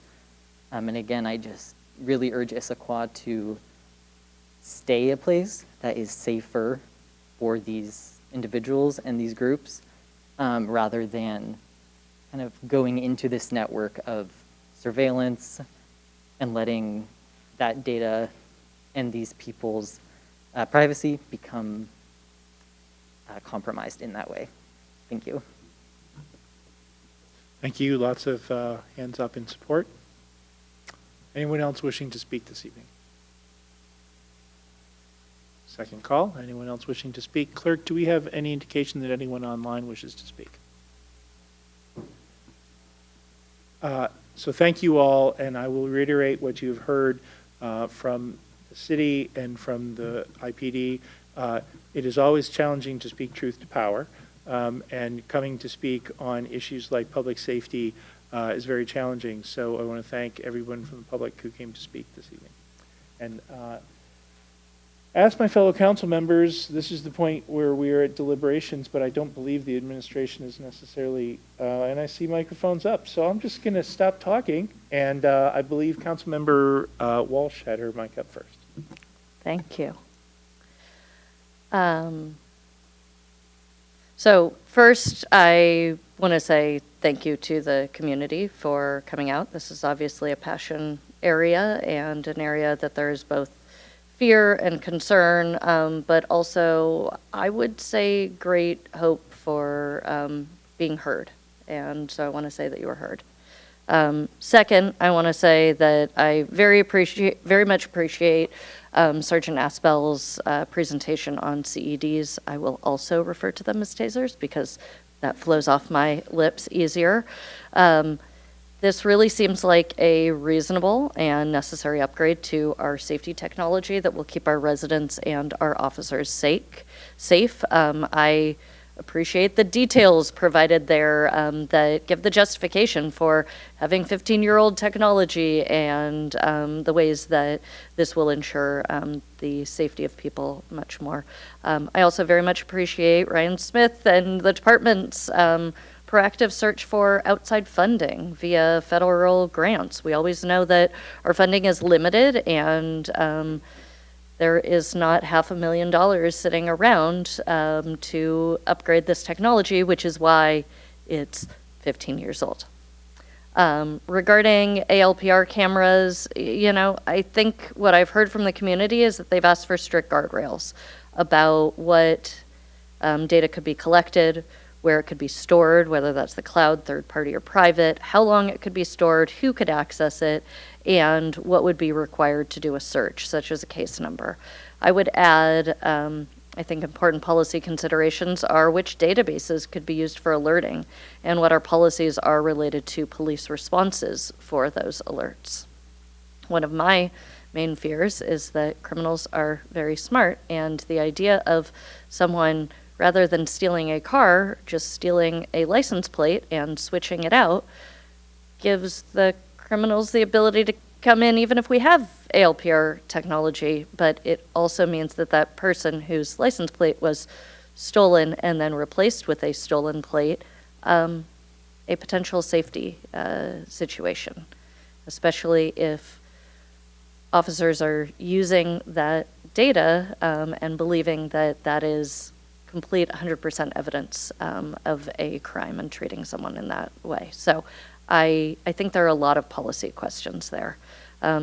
Based on some of our initial information, I believe that Senate Bill 6002 does not provide enough limits to ensure safety of our residents and visitors. And so I really think it's important that we look at ways that we can use policy to protect our residents.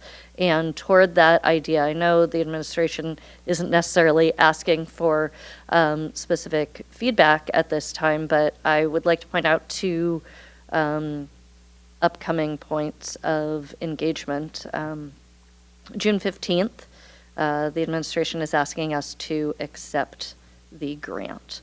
What I will be looking for as a decision maker at this point is a specific statement in that grant acceptance that provides clarity that we are accepting CED and interview room cameras and not ALPR technology. It is not enough for me for the administration to just say, here, accept this money, and here's what our intention is in it. I think it is very important that we have strict guidelines. However, I will also note that June 15th is a committee of the whole, so I don't know how we are making decisions at that point, but I will leave that up to council leadership to decide. Yeah. And then July 20th, the mayor has a planned discussion on a draft policy for city ALPR use. I think there are a lot of policy questions here, and I will be looking for ways to ensure the protections that the community is seeking. I don't know what those are yet, but I would be interested to make sure that we are able to put those protections into policy and ordinance language and not leave it open at that time. Deputy City Administrator, did you wish to? Thank you. I just wanted to, it's a late hour, but I wanted to just make sure we had the correct information out there. June 15th is a regular city council meeting. June 13th is the committee of the whole. I'm sorry, June 8th. There we go. But June 15th is a regular city council meeting. Thank you, Deputy City Administrator. Deputy Council President Jang. Great. Well, first of all, I want to reiterate Councilmember Walsh's thanks for all the community members who have come here to speak up about their concerns and for sticking with us to this late hour. It's been over 3 hours. I also want to thank Sergeant Aswell for her great presentation on tasers, and I want to recognize and thank IPD for seeking outside funding. Given our challenging budget environment, I think, taking the initiative to do that is fantastic. And for getting information about potential grant flexibility on short notice. I know that this, we put this on the agenda in, I believe it was good of the order 3 weeks ago. I'm fully in support of the proposed spending plan for the grant, which does not include ALPRs, but like Councilmember Walsh, I would like to see some provision about that when we do the grant acceptance, that this, this is the spending plan and it can't be used for things outside of what has been identified.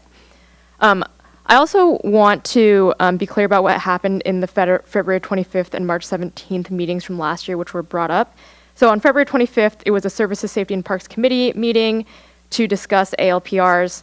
And then the report from that meeting was on the consent agenda on the March 17th council meeting. Basically, in the March 17th council meeting, we approved the report, essentially. And in that report, the staff report noted that the committee urged staff to be sensitive regarding potential privacy issues, and the staff report asked staff to perform outreach to groups that may have concerns and get ahead of any rumors about the system. Since then, we have heard loud and clear from the community about many potential privacy issues and concerns. And ultimately, this is a very clear case of policy trade-offs. Obviously, there are legitimate uses of ALPRs to help with cases like stolen vehicles, theft, burglaries, or even worse. But as Detective Werwitzki said in her public comment, we do need to balance civil liberties with keeping community safe. That means we can't have cameras that upload data to a shared national database where there are side doors and back doors for out-of-state agencies, side doors and back doors for federal agencies.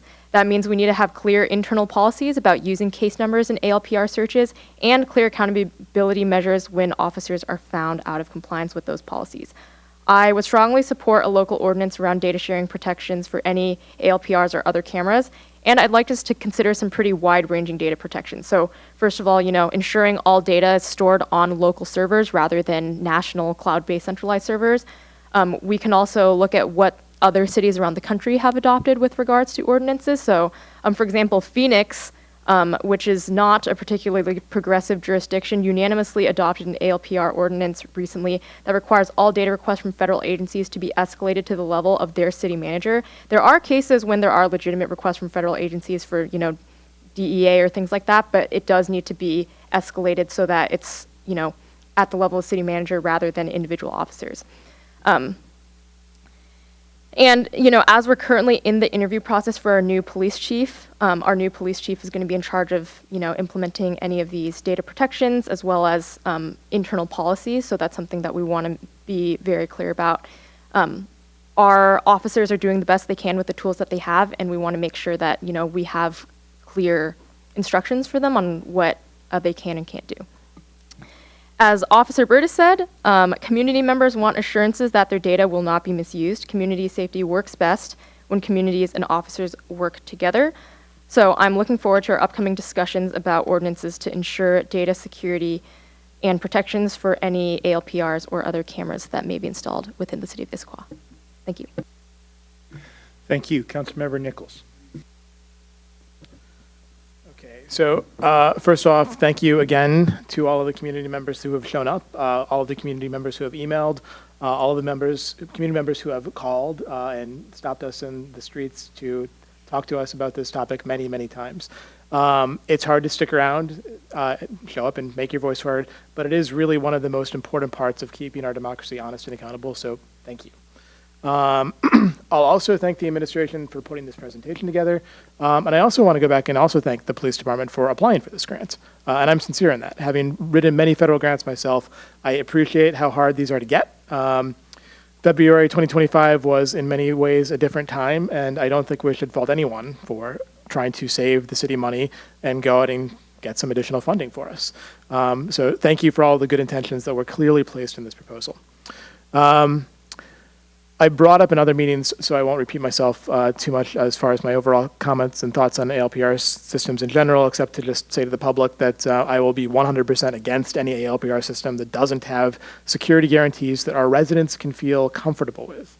I do appreciate the potential public safety benefits of these devices, but without the right guardrails, there's demonstrably, and we heard so much about this tonight, clear potential for them to be used in ways that none of us want. And I'm really hoping we can get to clarity on what our guardrails are and that we can do that quickly. As to the grant itself, I'll reiterate that I would want to see something in writing, in part for clarity for us, but also for clarity for the public. But I do have a concern as far as our ability to be clear with the public here, because this is a confusing topic at the moment. As was stated, this is a single grant, and I wanted to get the clarity on that since flock cameras are a part of that grant, and its originally intended purpose at least. And given that context, I think we're at severe risk of communicating in a muddled and confusing way about what our intentions are, even to folks that are paying rapt attention, as I understand all of you are. So all I really want to talk about now is timing. The administration has proposed that we vote to accept or decline this grant on June 15th. And like I said, if I were a member of the public, I would be very confused about what we're voting on the 15th. As a single example, as was brought up in comments, we had an invited speaker discussing the benefits of flock cameras. If we're not considering purchasing them as part of this grant, this is at a minimum a confusing time to be discussing that. And I really think we owe the public clarity on this very important topic, and that we can do that better with better sequencing. So the administration has suggested that several of us jointly draft several options for ordinances that could place guardrails of varying degrees on ALPR cameras. But with the proposed schedule, we won't get to that until July 20th, which is a full month after we vote on this grant. We also have our ongoing internal studies of our own use of these systems that you're aware of, and those won't report out until even after that, based on the most recent emails we have on the topic. So if staff time is too limited to work on council with council to develop those guardrails, I appreciate that. That's understandable. But since we can set our own calendar, I think we should consider just moving our vote on this grant back a month until after we have these guardrails in place, or move the guardrails discussion up a month if we are not staff constrained. It was only a couple weeks ago that we were proposing not even to discuss this until the fall. So with even, let's say, 10% inflation, we're talking about like a 0.5% price increase or so with a new quote. I don't think it's worth risking miscommunication for that small potential difference in increased cost for tasers, which I glossed over this, but I am also in support of the taser part of this proposal, and I will also call them tasers because I already forgot what the other acronym is. So I would like to hear a little bit more from my fellow council members how we feel about aligning those two votes in many different ways. There's lots of ways we could do this, but really just for the sole purpose of giving clarity to the voters on what our intentions are, so that people don't have to be paying perfect attention and they can tune in and understand what everyone's intentions are, councils and the administrations. And I really do think they should be coterminous. So I would welcome further discussion on that topic at some point. Councilmember Nichols, I do not understand your concern. Can you restate it? We have presented information that I think could be easily confused by the public, given that a good chunk of our discussion tonight was on the benefits of flock cameras, even though we are, at the moment, the administration is not proposing having flock cameras as a part of a purchase agreement. Whatever purchasing is resulting from the grant that we received. Given that confusion, and given the fact that a mere month later, we already have a proposed time to discuss guardrails that we would put on ALPR systems in general, I think we could communicate much more clearly to the public what our intentions are and what the administration's intentions are by first discussing what guardrails we want to place on ALPRs and then discussing the grant that still does technically cover ALPRs in it. I mean, we're discussing ALPRs today because a majority of the council insisted that we discuss ALPRs tonight. We are discussing ALPRs tonight because we insisted that the majority of the council discuss the grant tonight. The insertion of a presentation by the Kent Police Department on the benefits of flock cameras was, I believe, a request from the administration, but please correct me if I'm wrong on that. Do you think that the public is not aware that that the administration's proposal is that 99% of the money go to tasers and 1% of the money go to interview cameras? I mean, that seems like that got said about 20 times tonight. I think we have a small group of people who are able and have the time to pay very close attention. And otherwise, they will have heard many times that the city is considering flock cameras. They will have, even if they downloaded our packet tonight, they will have seen a presentation from an invited speaker on the benefits of flock cameras.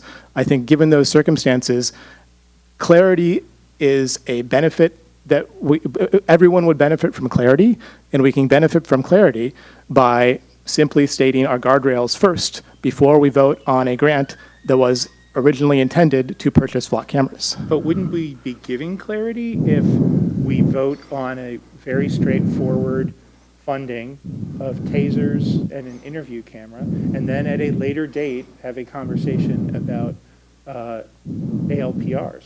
I mean, to continue to conflate the two topics together does not seem to achieve the thing that you're asking for. I feel like we should have a straight up vote on tasers and interview cameras and then have a conversation about ALPR. I think we disagree. There's lots of different ways that we could potentially get to clarity. Since we are voting on a grant, and we will see what comes back as far as what language is possible to be added to that grant to clarify either intentions or limitations. I don't know at the moment what that will look like. Given the history of this, given even the confusing nature of the presentation tonight, which did include substantial content on flock, I think it would be reasonable for many in the public to not fully understand where we are at the moment, and that we could get to better clarity by if we want to pass an ordinance a month later that's going to put guardrails on it, we could make them coterminous, and then there's no confusion at all. I see. Thank you for clarifying your concern. I believe next up is Councilmember Adair. I have a few thoughts. One, I'll address that part directly, and that I think I see Councilmember Nichols' point in that for those that are not here today that did not see the full presentation, what has been shared in social media throughout the community has simply been, city is considering a grant to buy ALPRs. They're going to talk about it, and then the month later they'll say, oh, the city has approved this grant. And the details of how the grant has changed may not get out amongst the populace other than to hear the words, the grant was approved. And so though I'm not sure that the swapping of dates will do that, because I also have concerns that ordinances on ALPRs will not be a single meeting topic. It feels like there's a lot to discuss there, and I'm not sure we're going to come to a consensus and have an ordinance all figured out by that date.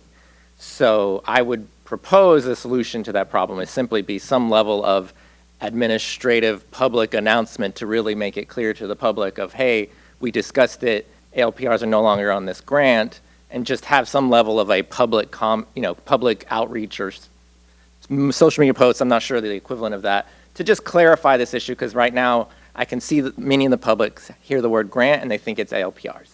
And just to make that clear before we vote on the grant would be helpful for that clarity. So I think that's my understanding, that's my thoughts on it, of whether that's an alternative to address that concern.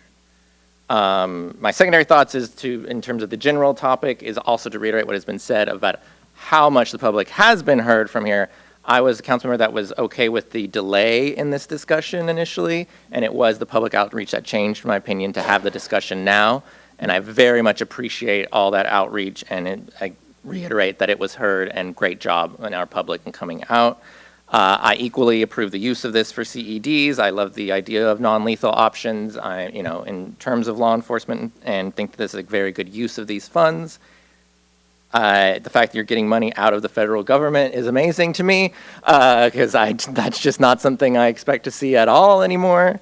And then as far as the actual ALP ordinances to be discussed, yeah, I agree that I do not think SB 6002 is enough, and think there is more that would have to be done in order to accept them in this community, to the point that, I made earlier of tech moves fast, equally government moves slow, and I think that's on purpose, because I think we need to take our time with doing these things, making these decisions.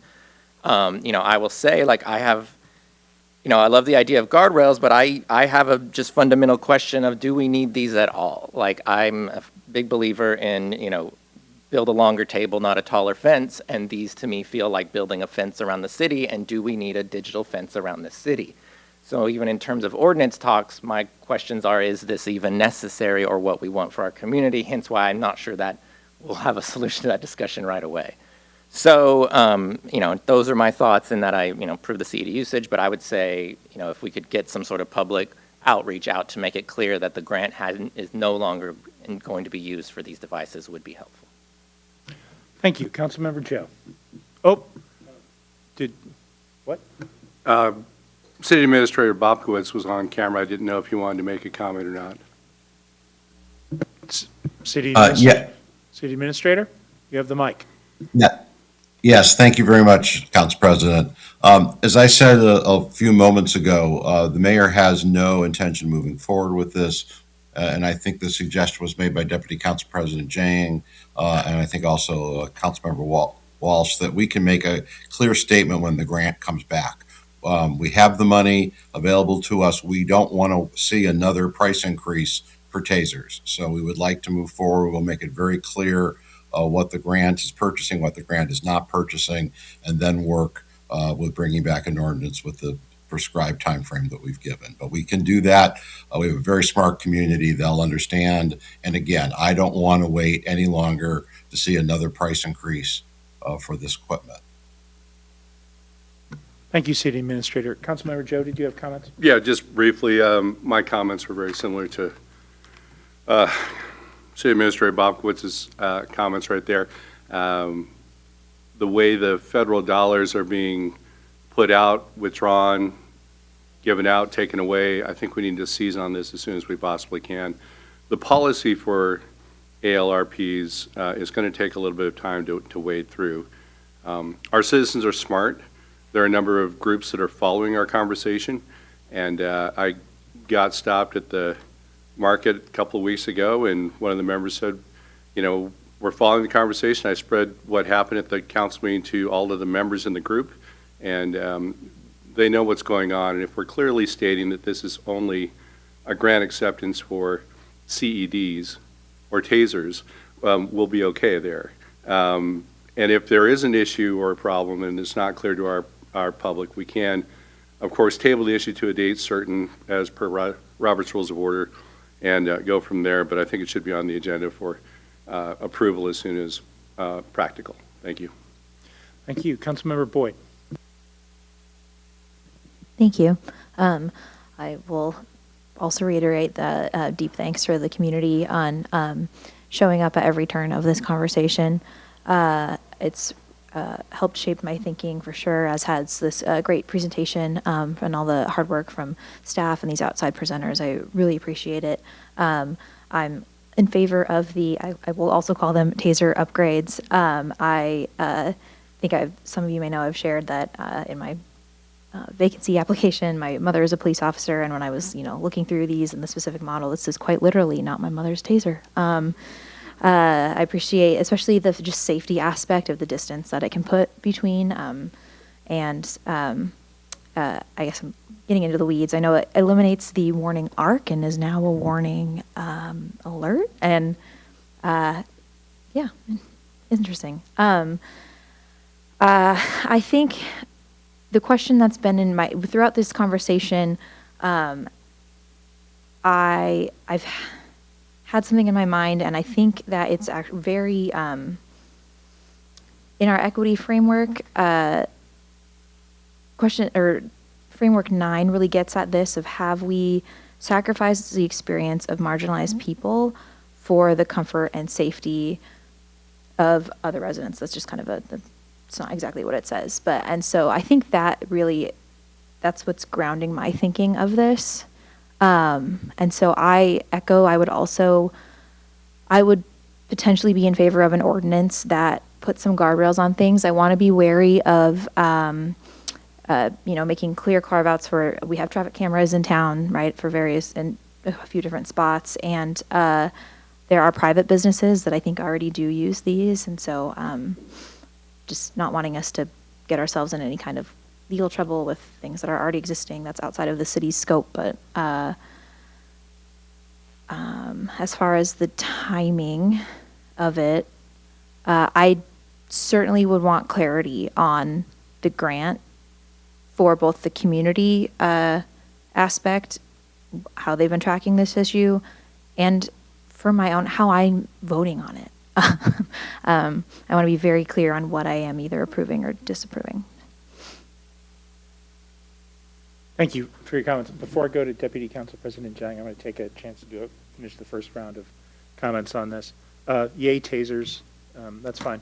So on the subject of, ALPRs, right? If you've got a spectrum that runs from one end to the other, if you've got a yay ALPRs, that has been a small and really exclusively IPD group thus far. Everybody else has been sort of someplace else, and there's people who are basically saying no, it's a terrible idea just in general, and we've heard some of that tonight. We've heard some of that historically. There's folks who have said if you can guarantee that there's no possible way that this data will ever be misused, that is a hard, and I'm not entirely sure genuine position to take, because if you have laws that say it's a gross misdemeanor for a police officer to take data and do something with it, that to me is a pretty good standard. So I'm not there. That's not the position I'm at. I hear time and time again that there's a lot of folks that are super concerned about local data. And I'm of the school of thought that it's worth having a conversation when there are technologies available that would keep the data local and in the control of the IPD. Then it's worth having a conversation. 15 years ago, I wanted the IPD to get body cameras because I thought body cameras would make the public safer. And they couldn't do it at the time because at the time, there were just all these issues about data, right? And what would happen if somebody did a public records request and they just said, for instance, I want to see all the people arrested for prostitution. And then they put up a website that shows everybody who's arrested for prostitution, right? As an example of the kinds of issues you get into when you deal with public data. And so the technology just wasn't ready 15 years ago. And the ACLU eventually came around to it, and then the Washington ACLU eventually came around to it, and civil liberty issues got addressed by how they handled body cameras. And I see a lot of parallels today in the conversations about ALPRs. I mean, I will note that England has 13,000 ANPRs. And we go to visit England and we don't feel like we're being trampled. So I also think that there's DEI arguments. Councilmember Boyd, I really appreciate you bringing up the equity lens. You know, there's an argument that says that ALPRs are actually positive for DEI because they're colorblind, right? And historically speaking, one of the areas that police forces get into trouble is when they pull people over, and they pull people over disproportionately, people of color in underrepresented communities, right? ALPRs address that by being rigorously colorblind. So I look forward to a conversation at some point when the technology addresses, you know, my personal point where I'm willing to have a conversation is when I know the data is going to be local. Then I'm willing to have the conversation and say, how do these technologies meet the needs of the community? So that's sort of where I come to on the guardrail question. So that's where I'm at this evening. I'm excited about spending 99% of this grant on tasers and 1% on interview cameras. And with that, we'll go to round 2 with Deputy Council President Chang. Okay, I just have one really quick question. So when does the current quote for the tasers expire, just in terms of, you know, the timing that we're looking at? I can't tell you the quote expiration, but I do think it's important to note that we do have a date by which we have to accept the grant, which I believe is the end of September of 2026. And Ms. Smith will look up the quote expiration. But I think the potential nearer term concern for me is thinking about that September 30th date. Great, thank you. I don't have anything to add beyond what I already said. Anybody else want to go to round 2? Councilmember Nichols. Just briefly on Councilmember Adair's point, as far as do we have guardrails or do we just say not at all, I think that's a very good discussion, and I don't think we have to necessarily limit ourselves to guardrails only. I think we could certainly have a discussion of, do we want anything like this technology in the community, and that's a conversation I would also support. Any other closing comments? Is there anything the administration would like us, oh, I'm sorry, Councilmember Boyd, I didn't see your mic. I think just to address the issue of colorblindness, I'm asking myself if the impact of installing ALPRs, if that impact would be felt in a colorblind way by who is being policed. So I think, I understand what you're saying. I just want to, I have a very not poignant follow-up to what the question you just posed, which is an answer to the question that you asked, which is that the current quote is good until the end of June. So then we would seek another quote. Great, that's super helpful to know, because I was wondering what the urgency was for accepting the grant and quote in June, and, you know, if we have to go out and get another grant, if we're already at 99% of the federal grant, if, you know, it goes up by even 1% more, we're really kind of pushing it. So thank you. Any other comments, questions? Deputy City Administrator, do you need anything else from us this evening? No, thank you, Council, for all of your feedback on this issue tonight. Great, thank you. Thanks, staff. We are at good of the order. Is there anything for good of the order? Councilmember Joe. Just a quick reminder, the Asian American Pacific Islander event is this Sunday. Starts at 2 p.m. till 4 p.m. at the Community Center if you'd like to join us. Registration is required, so go to the website and sign up. Thank you. Thank you so much. Anything else for the good of the order? Seeing nothing else for the good of the order, we are adjourned at 10:08 p.m. Thank you all.